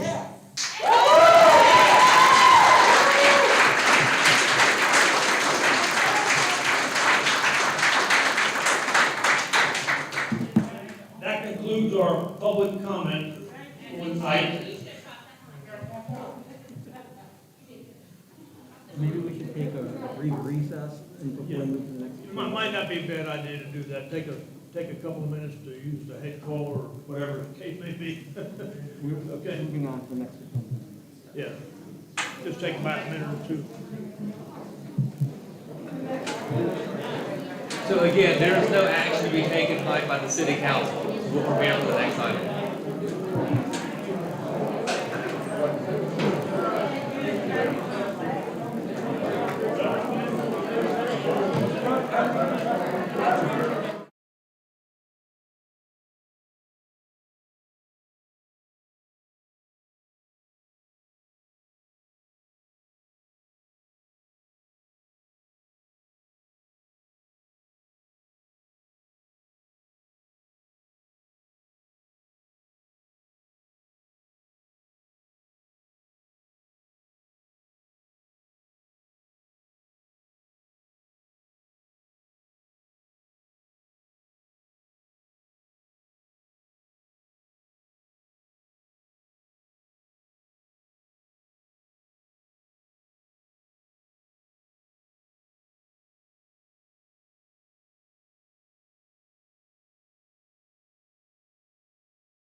If everybody will grab their seats, sit down, we can begin regular session.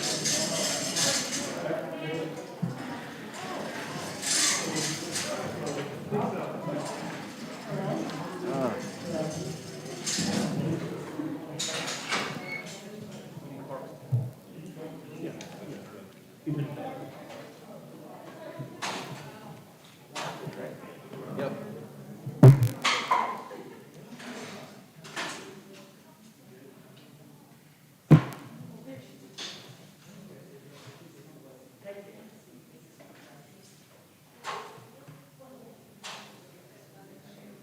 How you doing, Ryan? Good. Are we gonna make a decision right now about getting rid of the mascot or keeping it?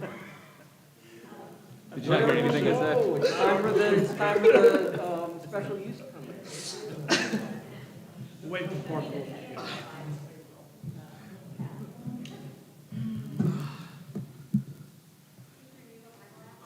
I do have an app. Is that legal? Virtual Bible.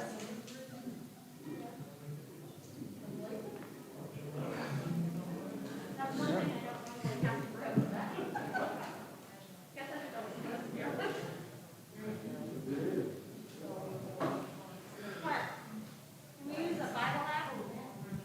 Yeah. Okay. Here's the Bible app.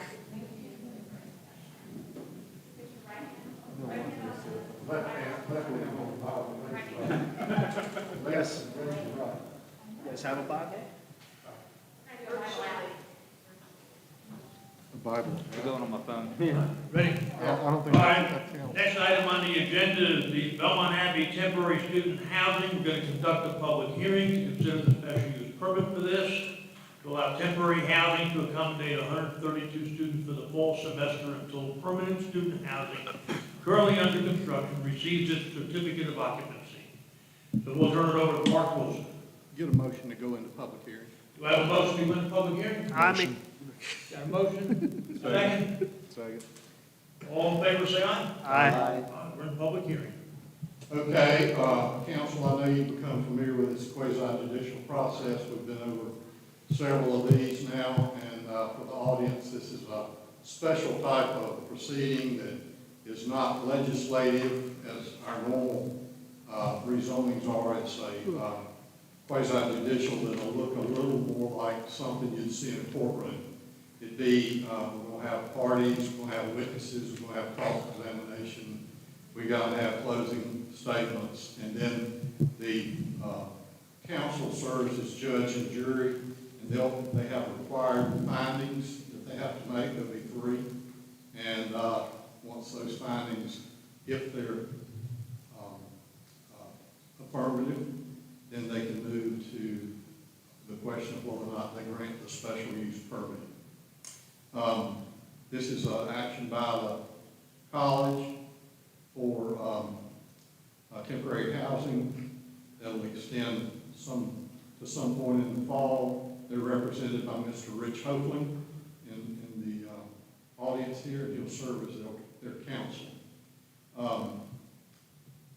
I want to start the proceeding by the customary 2 questions I ask the council, just to make sure there's no bias or impartiality. And I'll ask you to all respond to these questions. Do you have any direct pecuniary or financial interest in the outcome of this proceeding, council members? no. No. Do you have any preconceived judgment or bias that would prevent you from making informed decisions based solely on the record, the facts that are going to be on the record? Any bias or preconceived that would prevent you from making a fair decision? No. No. Thank you. Satisfied that we have an impartial panel, then the normal procedure that we've adopted is we will have witnesses, and our first witness will be our planning director, who will give a narrative statement, followed by cross-examination from Mr. Hoagland, and then after he's had a chance to question. The witness will have questions from the council. Okay, so that's our process. We're not bound by the rules of evidence that you have in the courtroom, but there'll be some similarities. Okay?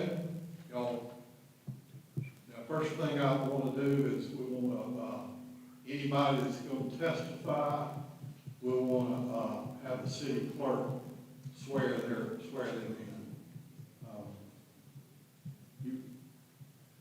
Rich, you have two witnesses?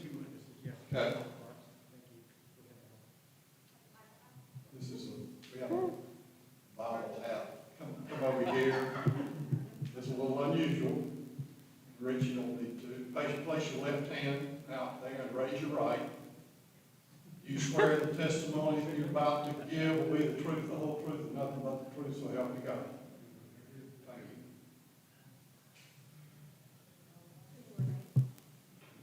you. Any questions before we start from the council?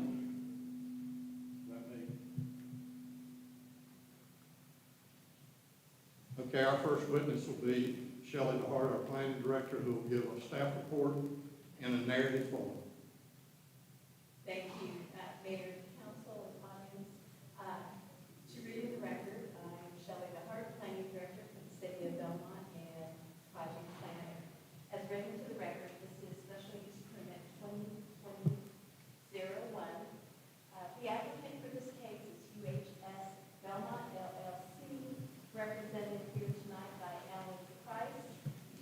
The site location for this application is at Belmont Abbey College, located at 100 Belmont Mount Holly Road, which is zone ICD, which is Institutional Campus Development. Now, the request is to establish some temporary student housing in the form of 3 modular dormitories to meet the campus's needs for the upcoming semester. These temporary units would accommodate about 132 students. Their request is to utilize these units for a period of 12 months or until they are issued their certificate of occupancy for the first permanent dormitory that is currently under construction at the site. I want to direct you to attachment B in the report. It is a letter from Belmont Abbey College written from Alan Mark. He's the executive vice president and chief financial officer for the college in support of this request. So background on this request. You may recall the city council approved permanent student housing in the form of 2 5-story dormitories in June of 2019. The first of these 2 buildings is currently under construction. Now, due to unforeseen delays, the applicant came to the city requesting the opportunity to utilize some temporary housing. Staff went through the land development code and found that the ordinance at this time did not accommodate the request. We took the issue to the city council earlier this year, which resulted in direction for this council to amend the ordinance to allow the ability for temporary student housing in the ICD zoning district upon approval of a special use permit, which brings us to tonight's hearing. The image you see on the screen is an aerial photograph of Belmont Abbey College. I want to point out 2 things on this slide, focusing in on the proposed location. The lower right-hand corner with the white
constructed as, in a permanent basis.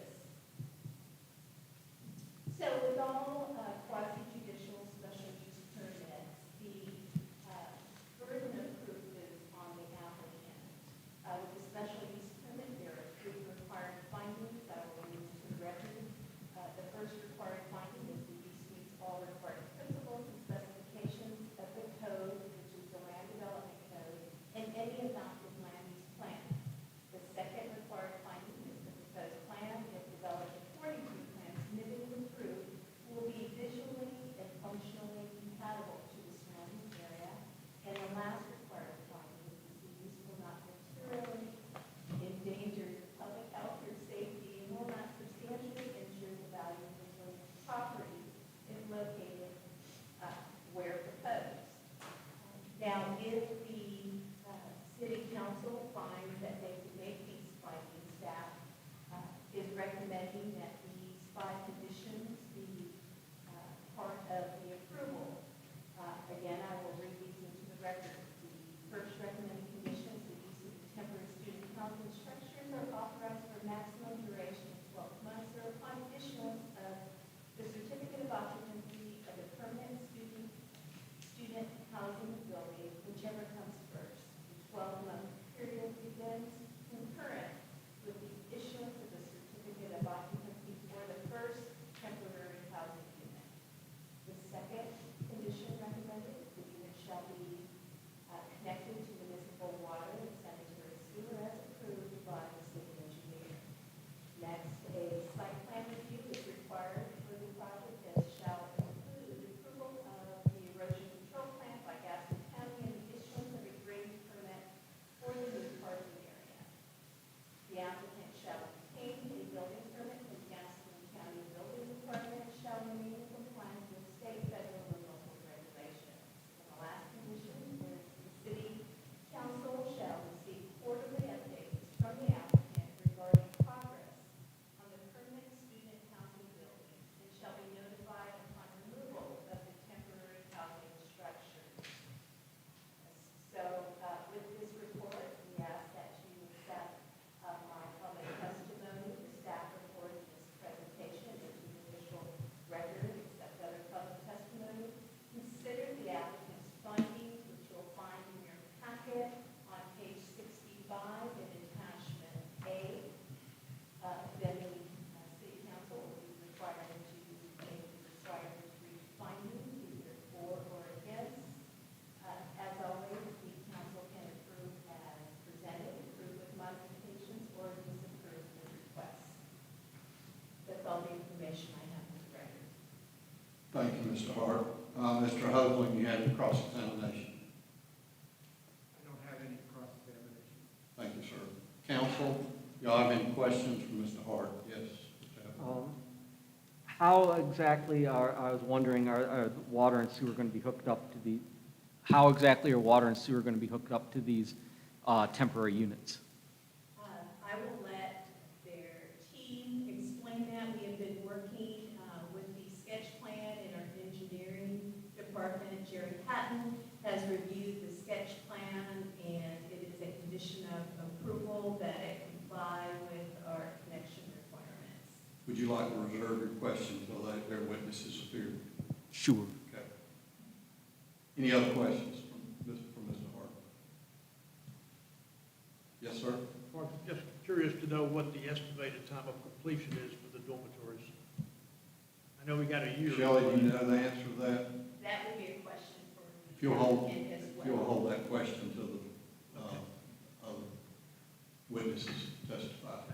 Any other questions? Thank you, Shelley. That's all our, it's the only witness we have. Mr. Hoagland, you want to put forward your witnesses? I would. Yes. Just to get them.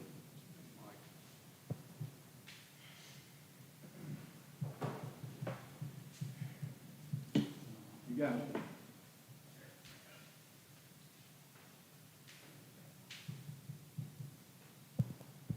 Thank you very much for allowing us to come here tonight. Mr. Alan Price is with the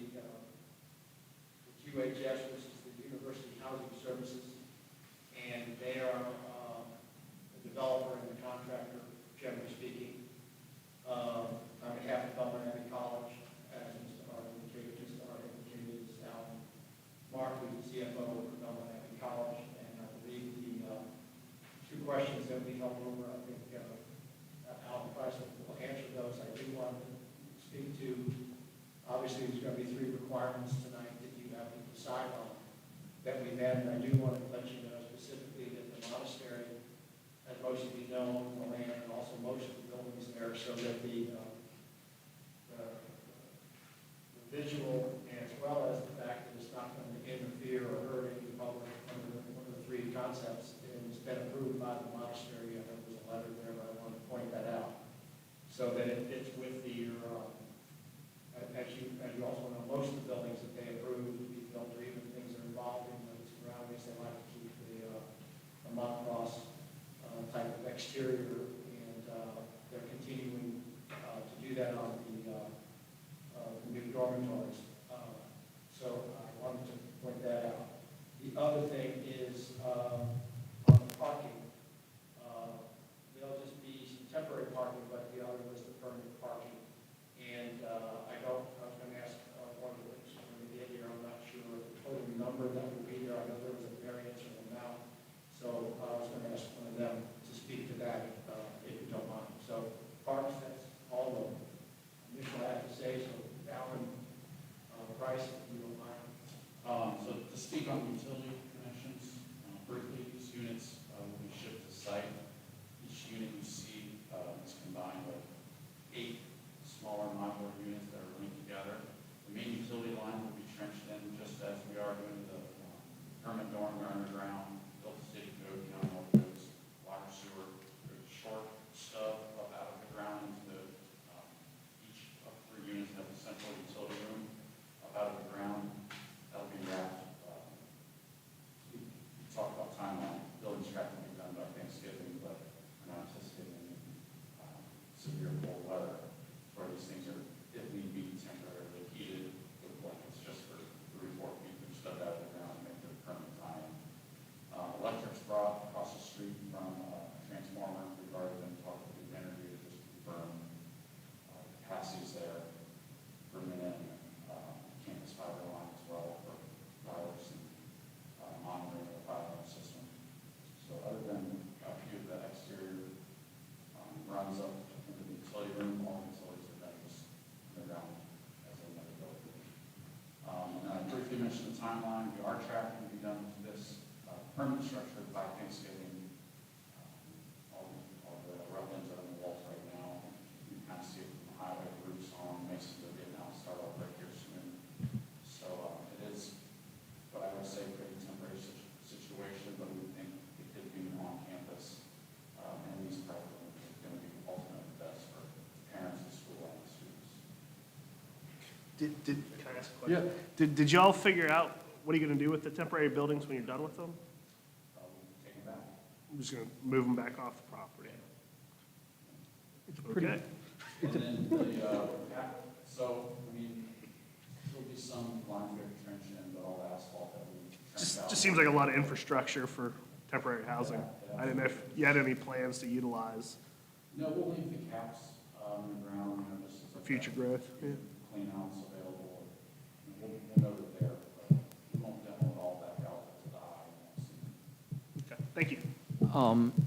It's a pretty tight deadline even to get this temporary housing up by the time students report on August 17th, assuming the approval comes tonight. Are you going to be able to do that?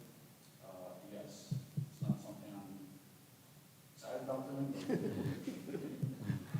And the only other question, which is probably one of the sillier ones I've ever asked, but the temporary dorms seem to be quite near the baseball practice field. I'm assuming they'll be gone before they might get hit by any stray baseballs or softballs or anything, because they're like right in the outfield. If a student is able to hit it, we might, I don't think anyone's going to be mad. Well, until somebody breaks a window. Yeah. Yeah, something I guess we'll have to keep in mind. Yes. Even the permanent norms and foul ball range of the Yeah. softball. Yeah. That's a good way. There's been a few balls hit the construction site now, so I think we're just keep all the kids on watch on those on game day. Any other questions for these 2 witnesses from council? Yes, I'd sir. like to at least ask Al and Mark,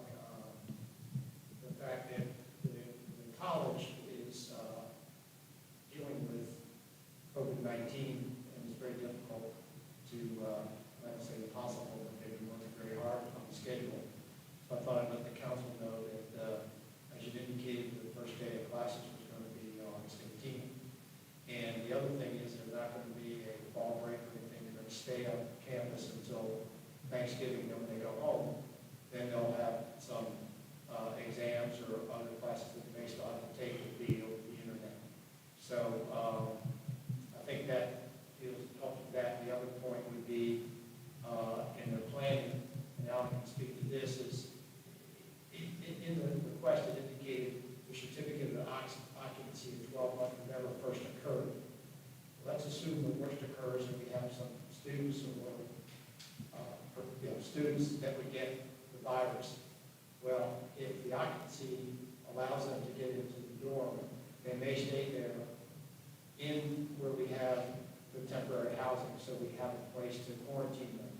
So I didn't want you to be misled on where it says first to occur. So it's possible that they would be there for the whole 12 months. We don't anticipate that, but we have to plan for the worst of the case scenario. So Alan, you might want to speak to some of the other items related. Thank you, Mr. Mayor and Council. I'll make, three statements on really three topics here, three categories. Maybe the first one is the COVID-19 plan that Mr. Hogan was mentioning, that we have been blessed with growing enrollment over the last couple of years. And as you see, the city, thankfully, we approved 2 buildings. This is the first of 2, hopefully 136-bed units that will be on campus. So we're very fortunate, but we're still having to do the realities of the virus, and we're 100% capacity even with these 2 new dorms. This initial dorm, as you just recall from last summer, this isn't truly an increase in bodies on campus. It's more just a respacing, turning triples into doubles, turning doubles back into singles. So from that perspective, we've been very blessed. But our COVID planning may require these single units to be used if there is an outbreak. We've been working with the Department of Public Health here locally, partnering with Cairn Hospital. They've been a great partner for us to plan the number of scenarios you can imagine going through your mind. So that is something on our mind, absolutely. Second point is the existing parking. If you look at the parking analysis, which we look at, we do surveys, we do our own internal analysis on the parking available versus the parking needed. And even though there's a slight decline in net parking temporarily, our analysis shows that we still have ample amount of parking. And the good news is, even when the temporary solution goes away, that parking lot with the new parking lot, our surplus goes up to about 200 spots. So I think that's important consideration. I know parking was a concern at our last meeting. And then the final point I will make is the baseball comment. I think it's important to know that the baseball team will not be practicing during this period of time. The dorms are there, and if there's temporary housing is there, but we do have plans to put in additional netting. If you look at our right field line right now, we have netting that will be extended at least 60 more feet. It was interesting during the pre-construction, the ground and site work, the number of foul balls that were dug up during the site work, so that was interesting. So it told us a lot about the necessary netting that's needed there. So I'll stop right there, and I'm happy to answer any questions. I was respectful. Any questions from the council? Mr. Hudson, you will make some closing comments.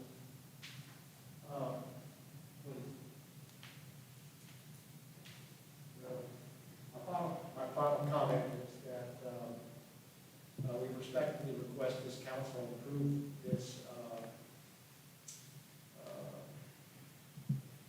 sub tonight, which is the approval of the permit, and it meets in my humble opinion, it meets the code as indicated earlier of the 3 criteria. It's visibly done very well. It fits into the area where it's located. It's very functional, and it's not going to be any injury or any damage at all to even the public the way it's being done. So I would respectfully request that you approve it, and if there's any other questions, I'll be glad to take those. Yes, Mayor. any other questions for the college? Okay, we need a motion to, Shelley? Yeah. I'm sorry, I just want to make sure that we laid out 5 conditions of approval based on what you just said, and we had to isolate students during the COVID outbreak.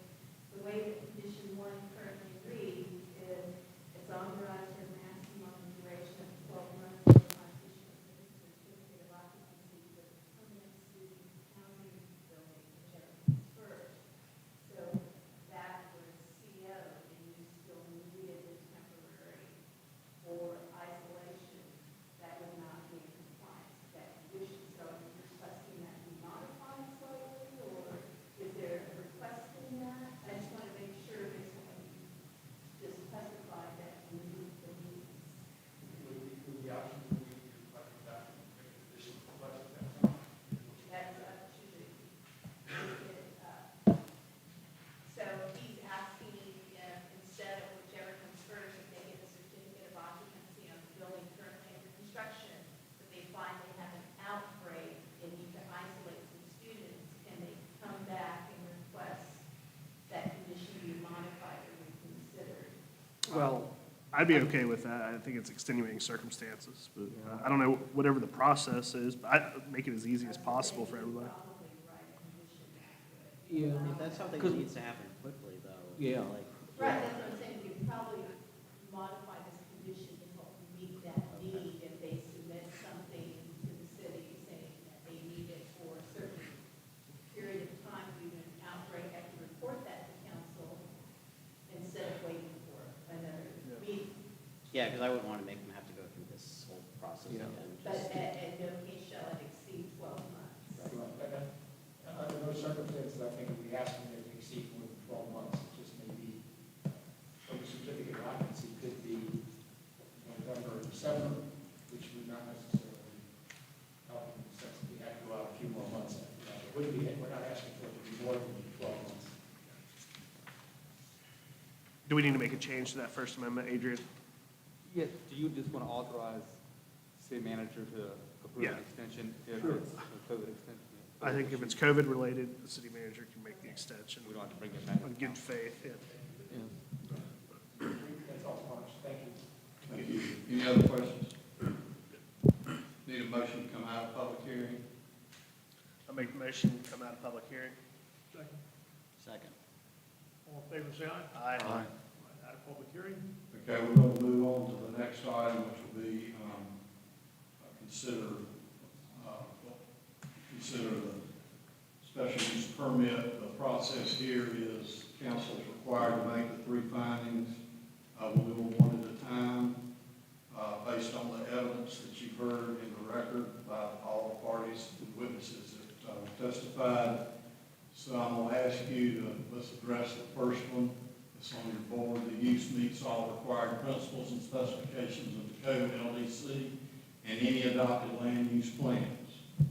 All in agreement with that, raise your hand. That's all unanimous.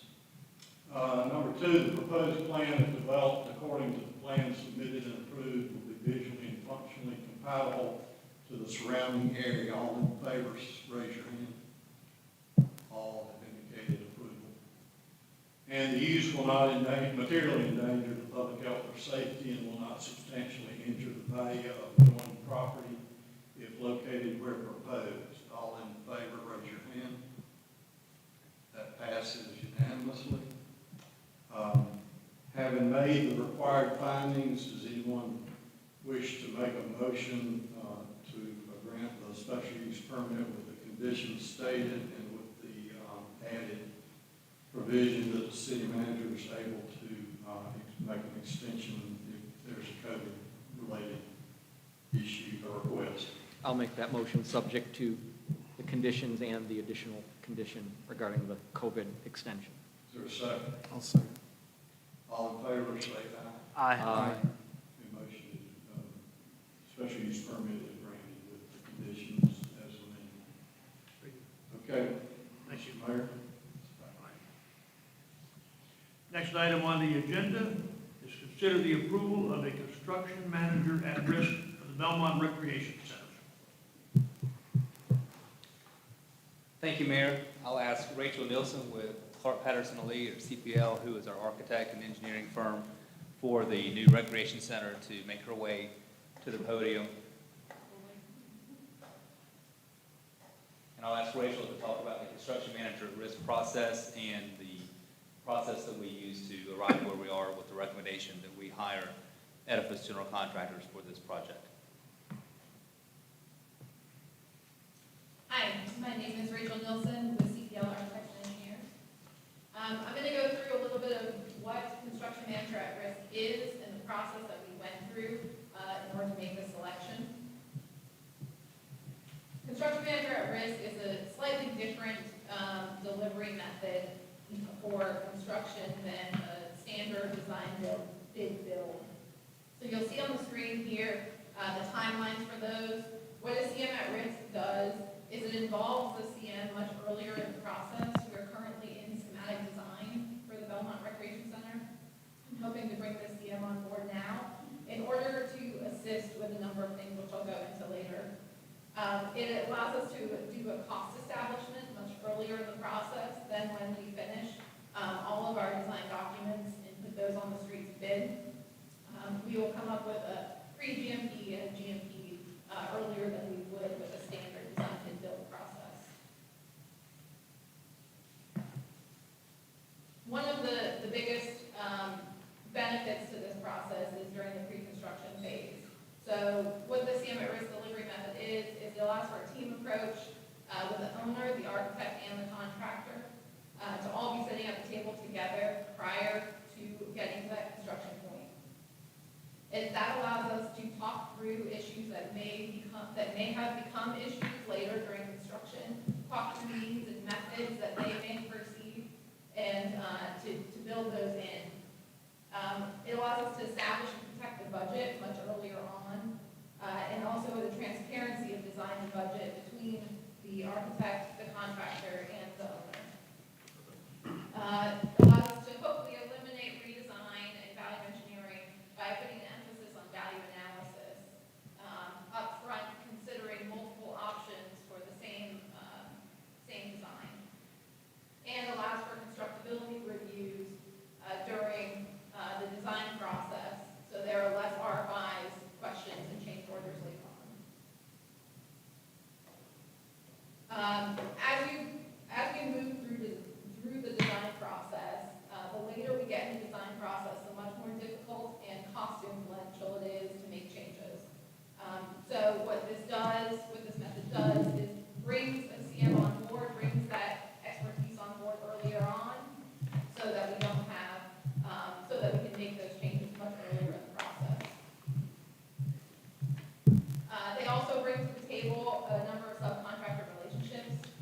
We understand it's really important on this project to emphasize the MWTE subcontractors and to emphasize the local subcontractors that get the contracts for this project. This particular edifice, this particular CM at risk, has a number of relationships with local subcontractors. They have a 3-time recipient of the Subcontractors Association Contractor of the Year with some local subcontractor associations, minority subcontractor associations, and average 30% of participation on their projects. The design selection process on 5/28, we publicly released an RFQ for a CM at risk.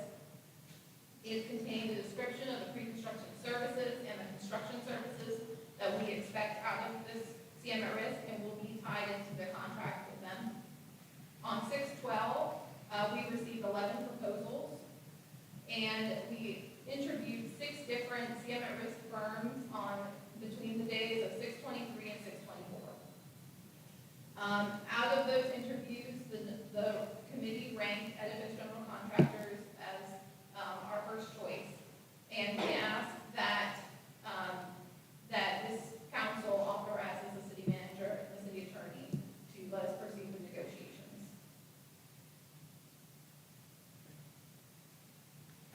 Questions? I have a couple. So who's all listed on the the bonding of the project with all the different layers? Is the architect listed and the contractors and the subcontractors as far as the bonding insurance of getting the project completed, or? I don't know if you wanna, we have our representatives from. We have some guests from Edifice. Here, Mike, I can just.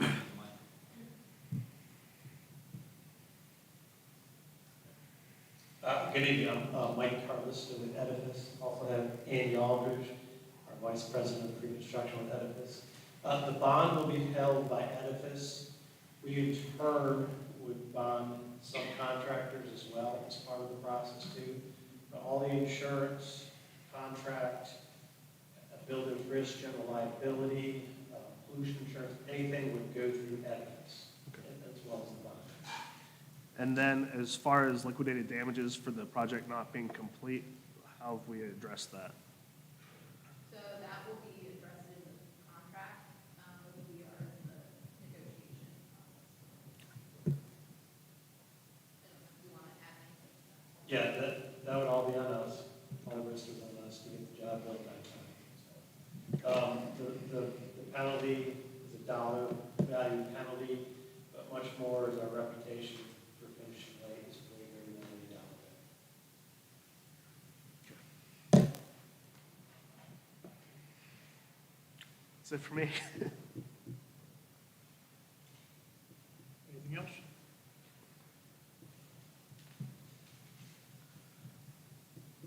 No more questions, okay? All right, Adrian's going to make a recommendation after negotiations with the selected firm are complete. So we're asking tonight that you approve the proposal from Edifice and the recommendation from the selection committee to hire Edifice and to authorize me to sign a contract with them for the pre-construction services. So in your packet, you see the recommendation letter from Rachel. You see the proposal, the scope of services for pre-construction services, as well as the cost of $76,050. And that will take us through the pre-construction services phase, and then we would then negotiate a construction services contract with Edifice to complete the project. But I recommend that you approve this proposal and authorize me to sign a contract after the city attorney reviews it. Do I have a motion to approve the proposal, or do you have something to say, Jim? No, I was going to make that motion. Oh, okay, go ahead. I move that we approve the proposal to authorize the city manager to enter into a contract with Edifice. Is there a second? Got a second? All in favor, say aye. Aye. Aye. Very good. Motion carries. So, Thank you. Thank you very much for being here. Thank you. It was so interesting. You got to learn a lot about Belmont. Yes, thank you all for your patience tonight. All right, next, board reports. Thank you. The next items are 5 sets of minutes from your board and committees, your citizen advisory board. There's no action needed for those. Those are just for your information so that you can keep track of what your citizen advisory board are working on. And for the manager's report, excuse me, just a couple of upcoming events. Your workshop will be July the 20th at 4 o'clock here in this room at TechWorks. And the focus of that will be our development process, rezoning process that you talked about at our last workshop. So the planning staff will have a presentation for you on that. If there's anything else that you want added to that workshop agenda, we'll have the parking lot items, just let me know. Our Stowe Park renovations are complete. There's some rope lighting that needs to be added to the interior of the pavilion, but we'll try to schedule a grand reopening of Stowe Park as soon as we can get that done. We'd like to get that done in July. Our CityWorks building is nearing completion, so you could raise some questions, and we've learned a lot from this project that we can apply to the next project. The contractor says July 15th will be the date of substantial completion of construction. That's coming up soon, so we'll see. But we hope to be in there soon, and there's a large community room in the basement of the new building that can hold more people than this room can hold. So we may want to look at that room for council meetings if we're anticipating a large crowd like we had tonight, so that we can ensure social distancing, but also have a good crowd. Were you were you anticipating a crowd the size of this tonight, or were you overwhelmed slightly as well? Nothing surprises me anymore. Because I expected a big crowd, Good answer. but not like that. It was a large crowd. Oh, wow. Yeah, I couldn't find a parking spot, so I was just curious. Park at your office. You're a block away. Yeah. And then just a reminder, the Julia Avenue culvert replacement project should begin tomorrow. So Julia Avenue will be closed to through traffic.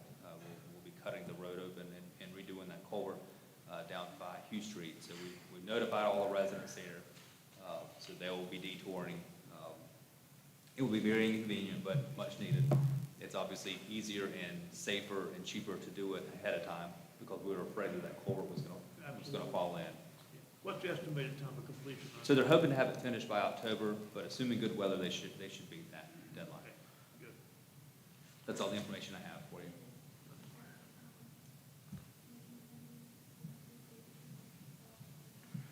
So we do have board and committee interviews that we started pre-COVID in March. We need to pick those back up. We do have, particularly on the ABC board and Board of Adjustment. Board of Adjustment, we have a vacancy. ABC board, we have 2 members that are currently serving, whose terms expire in July. Some of the applicants have expressed concern about doing in-person interviews, so we'd like to schedule those to do via WebEx. If you're available this month, we'd like to get those done. We'll just coordinate with the city clerk and the applicants. You just do those remotely. How many applicants do we have for the Board of Adjustment? One. Is there any way, I got an email, or was copied on an email from Neil Brennan today. I think they might not have another case coming up in August. And they were hoping to have someone appointed in time that they could go through training in July so that they'd be ready to hear the case in August. No? No time for that? It can't be a, yeah. Yeah. Can we make a recess appointment, sort of, if we can find somebody who has previously served, who does not need to be trained, that we could make a special appointment, temporary appointment for? So they would have a full body to hear the hearing? That would be different than the normal process. Let's see if we can schedule interviews for next week and get somebody on board, and it could be that maybe we just have some special training one-on-one with whoever you appoint. Okay. Do we have some good candidates? We have one candidate. One candidate, that's it. That's all we have, no more.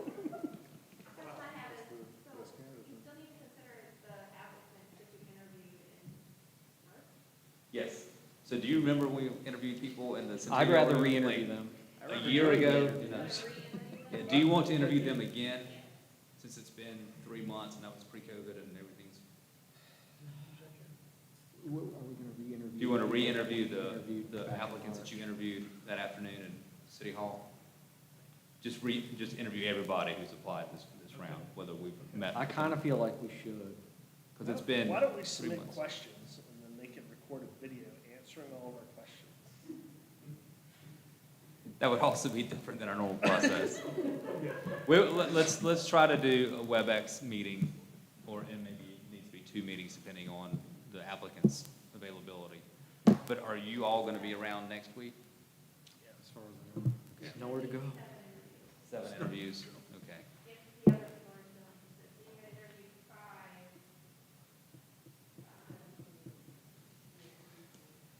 So we have 7 interviews.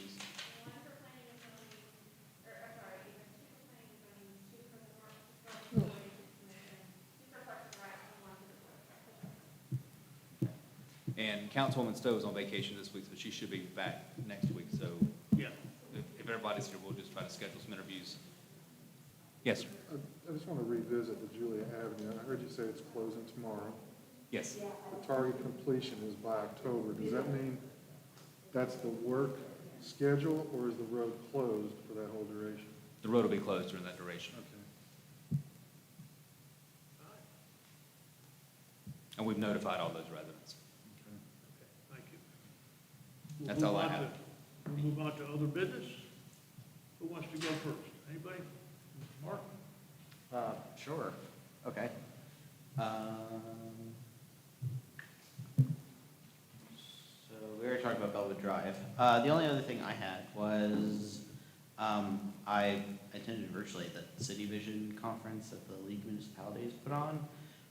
Some of the sessions were more useful than others, but one that was particularly fascinating was their session on IT security, specifically in the realm of attacks on small to mid-sized municipalities, with the end goal that these usually foreign state actors try to extract some sort of ransom from the target.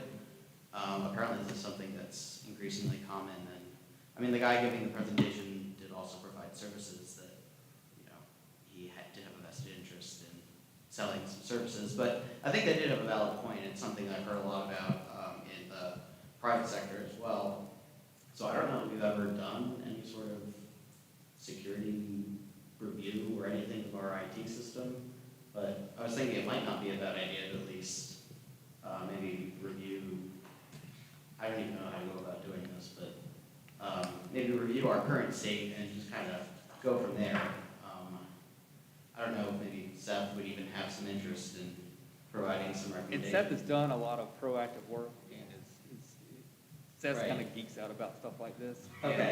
So he can give you an update on Okay. what we're doing. Well, I guess what I'm trying to say here is that if there's something we need to do, I'm willing to hear that. So, So I will say that since Seth has been on board, we are actually probably more secure than we've been since I've been here. So I have faith in the fact that he has identified a lot of weaknesses within our system and has worked very hard with our Right. new IT provider to limit those weaknesses as well as with our new website. So that we can okay, yeah, because like if there's something that we need to like talk about funding or something, I would hate for us not to be doing something just because, we didn't know about it. We, originally with the services that we had prior, when I came on board, I noticed several things that kind of were red flag. We've addressed several of those already, with our new MSP, our managed service provider, Apex, which I believe that was voted on prior to, you and Jim, joining in, but we did recently change managed service providers to a new company. Their standards are much higher as well than what we were getting from the previous provider. But there's been several changes that we've made, and I have more coming down the pipe that should secure things even more. I have talked with Apex about kind of what you were mentioning. That is something that they provide. They partner with a company, I believe it was Corbett or Covent. I think that was the guy who actually gave the presentation. Okay, they Yeah. do partner with that company.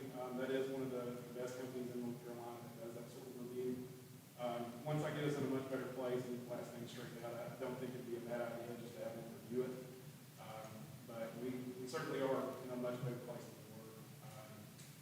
The way that I have our system set up, really, somebody would have to get access to physically a computer and also have a specific account and credentials, and then on top of that, I have some additional parameters in place where there's logins from certain places that's going to throw up a flag. So we do have a lot of good things in place that we didn't have prior, but I would certainly be open to having somebody look at it, just, an outside company if needed. But that's certainly something I can talk more in detail with you about if you'd like. Always, like Adrian said, I geek out where I like that stuff. He will talk to you for hours about it. Okay, well, yeah, I mean, if you ever want to give me just maybe the Cliff Notes version. No. Just be the version. I think you two should grab lunch. Okay, well, that's great. That's all I have. Good issue, though, absolutely. You all done? Yep. I just want to say, I'm sorry about some of the people at the meeting tonight, not giving people an opportunity to speak. It's always difficult when you have a contentious situation like that. A lot of pride in the Red Raiders, but I understand the other people's viewpoint as well. We don't have the decision to make on that. That's the school board's decision to make. And hopefully, they make the right decision, but I think it's important that we respect other people when they go to speak. It's very important that we do that. You know, those people, they're thrilling work, and I can understand that. But we need to try to do what's right and be good people. Jim? I have a couple of things. Code enforcement cases. I know we've got our friend in North Belmont coming up in August, but I thought there were some other ones on the horizon. So I don't know if they're going, I'm assuming they're going to be on tap for future meeting. So I know there's one like on South Central, and you know, some discussion about whether the one on Wilkinson is falling back into disrepair or they're not working quick enough. So I just want to make sure that that's still on the radar. I know we talked about a CIP workshop, and things have been the way they are, the pandemic, but I hope that we get a chance to do that, and to talk about paving as well. I know there was an email about paving, and then, you know, things have you know, sort of taken their own turn. So I just want to make sure that we're going to address those, you know, in the near future. I saw something on Facebook about some folks expressing some concerns at Kevin Lofton Park with people using the boat ramps as diving boards and the swim platform, and creating dangerous conditions for people trying to you know, put their boats in the water, and similar concerns expressed about like a lot of people, just children running through the parking lot. And we talked about that in connection with the BRC, about how that's less than ideal when you've got boats or whatever, and you've got trucks with boats hitched to them trying to maneuver. So I just thought I'd bring that up. And, you know, I do have to say I was kind of uncomfortable and embarrassed, frankly, by some of the things that occurred during the public comment session. And I would echo what the mayor says, that, you know, we really have to, let alone whether somebody's feelings were hurt, but I mean, it's your right to come and address this assembly, and if you're not comfortable doing so because you're going to be shouted down or you know, intimidated, that's not appropriate. People have to feel like they can come here, whether their opinion's popular or not. I'm not going to express an opinion on that issue. It's not our jurisdiction. But it doesn't matter if it was 90 in favor and 1 opposed. That 1 opposed has to be able, you know, they have the same constitutional right to petition, and they have to feel like they're going to be able to do that. And I know we've had planning board meetings where things like that have happened, so I don't know what we can do to try and, you know, what sort of training we can have to handle these types of overflow meetings, but, you know, that was not good, I don't think, and it was embarrassing. And I also feel like I could have done without some of the personal attacks on the petition originator. Whatever you feel about the correctness or the appropriateness of that cause, you know, I do feel, and it's probably in the rules somewhere, but I mean, we can't go personally attacking the people, especially when they're not even here to respond. So, you know, I didn't care for that either, and I would hope that in the future we refrain from personal attacks in public comment. Richard? Yeah, I think you guys can hear me, right? Before you start, Arthur, do you want to give an update on the code enforcement? We're still on track to have the Woodlawns for the Casement Street come back to in August. Yes, sir. So I'm Lieutenant Arthur Pullen, Chris Ray Supervisor, oversee code enforcement. We are on track to begin on Casement Street. He's not progressed. We need some substantial work on the building. So we're progressing forward with that. And I heard you mention, sir, about the 603 South Central. So again, they've been sent letters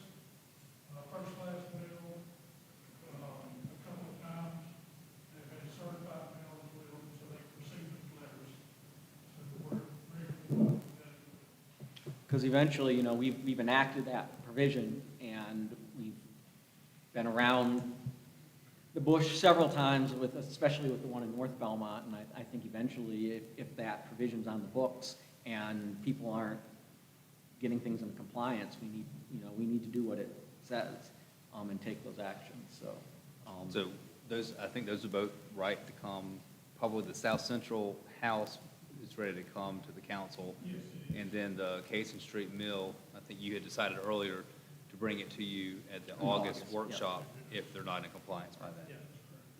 Okay, and then you noted the activity at Kevin Lofton River Park, so ZIP and the police department. Yeah, the boat launch down there, I got a report on that about the parking issue, people swimming and down off the docks and stuff like that. So I personally came down here Saturday on my day off and drove around just to check it out real good. I took photos, everyone's park is a designated parking spot, so it was very crowded, but every spot was full. But there was plenty of room to move around and get in and out with the boats. I checked all the docks, make sure no one was fishing on foot, or swimming out off of them, big kitchen, things like that. Also had all our pro guys check the entire weekend, make sure they didn't have any issue with that. Is there like a town or an example of where if you see something at a park, you could text a number, like anonymously, and just kind of let somebody know? Yeah, so, one of the new, features to our workforce system that you guys approved that we condensed is, it's called, Text My Gov. Okay. And we have a number that's set. We rolled out the new website, and so with that, we're incorporating that. We give it to the department heads for them to approve the messaging. So basically what will happen is we'll start putting them on signs, and it will give them an automated response based on what we put the keywords in to respond to them. So if they say, boat landing, we can either send them a link to the page, or we can send them, report an issue, and then they can have, it will list the issue that they can report. And then what happens is when they report a specific issue, say it is the boat landing, it will go directly to the PD. And someone from the PD will be alerted, and then they know to send somebody out. So it is in progress. Seth actually worked to set that up before the website, but we just haven't. It's also a branding slash, we have a new branding, so we're going to be doing new signage and everything like that. So it's just kind of all incorporated into that. So we can put signs in the parks that if you see something, Yeah. Yeah. I just Inappropriate. like when you go to the Text football number, game, right. they always say if there's somebody in your row acting like a Right. jerk. like a Steelers fan. Yeah, the Panthers game. Or Cowboys. Cowboys. Wouldn't be playoffs if it was Cowboys. That's right. Preseason. Sorry. Thanks, Yeah, Lieutenant. I actually printed off the comment about Kevin Lofton Park. I was going to bring that up as well. Jim touched on all the highlights. He's got 20 people under the adult legal age using the docks as diving board, swim platform. He's having some issues while he's trying to maneuver his 38-foot truck and trailer to the ramp, noting it's not a playground, but he also understood that he was having trouble communicating with folks that didn't speak English. So I guess that raises the question for me, because I have not noticed out there, is the signage bilingual for the rules where our Spanish-speaking citizens would be able to read them? I don't think so. I'm down there a pretty good bit, sometimes I'll use it on lunch, and I'll put signs pretty often, and I'm 90% sure that they're there. Well, I mean, it might be something we want to look into, because if they're going to be frequenting the docks there, if they're unaware of the rules, then, we need to make them aware, because if you've got kids running around the parking lot, like you said, and these guys are trying to back up these trailers, that's going to be a big issue. That's a problem waiting to happen. Now, I reached out or left messages for council on this. Talked to Martha a good bit about, at our work session coming up, including in the discussion, increasing our setbacks, having that conversation to look at maybe pushing these houses just a little bit farther apart than what is currently allowed. So I'd like to put that on the table for our workshop. Also, the bus for Park and Rec has been something that's been batted about by council. It has slid up and down the CIP list for years, sometimes being ranked very high and then the next year being ranked very low. We have come into some money through a sale of property which we did not solicit but landed in our laps. So we've got $75,000, which is unbudgeted, that we, in my opinion, I would like to earmark it for something, so it just doesn't get rolled in and absorbed. And I would like for that something for us to discuss being the bus for Park and Rec, a handicapped accessible bus, which we don't have. Several reasons for doing that. We have the bulk of the cash through this sale. The buses run about 100,000 to 115 dressed out with the handicap lift. It also might be a buyer's market. I don't know. I'm speaking off the top of my head, but I can't imagine that these things are flying off the shelf right now. So with the cash that we have in hand, we would have to add some, but we may have a buying opportunity at this time, which may not be present later. So I would like to add, see if council will agree to add those to our work sessions as discussion items. That's all I have. So planning staff can give you an update on what our current setback rules are, and if you want to consider changing those, then there's a process in place. We can work with the planning staff and planning board to amend the ordinance. And then the bus is a CIP item, so we can certainly discuss that at the CIP workshop, which hopefully we can schedule, depending on what the July workshop looks like, either do it as part of that or have a separate workshop meeting just for the CIP. And that certainly, the $75,000 is not included in our just regular budget. And so when we close on that property, that'll be additional revenue that we'll collect this year. And so that could go toward our capital line item. When's that sale set to close? Waiting on them. They're waiting on the start date. I signed a plan tonight. Oh, okay. Soon. Okay. The good news is it's going to close in this fiscal year. Yeah. Ryan, do you have anything? Are we meeting here going forward for a while? Yeah, until the new building. The city hall building's just too small. I just mentioned, having a little punch list of things to bring, like an American flag and stuff like that. Bible. Bible would be a little bit more welcoming for, I just assumed you were going to bring your Bible. so yeah, I didn't think it's in my truck. I don't know if we could we have like a mobile seal or just anything to make it a little bit more professional and welcoming for everybody. It's weird not having a flag, I thought. I know that happens a lot, but if we're gonna be here multiple times, Right. just put it on your list of stuff. Yes, thank you. That's it for me. I appreciate everybody's work tonight. I don't know if he's seen that or not, but I don't need that anymore. That's it. We can consider a motion to adjourn. Do I hear a motion to adjourn? You do? All right, Richard. Motion to adjourn? I second. Who's seconding? Ryan second. Ryan seconded, okay. All in favor, say aye. Aye. Stand adjourned.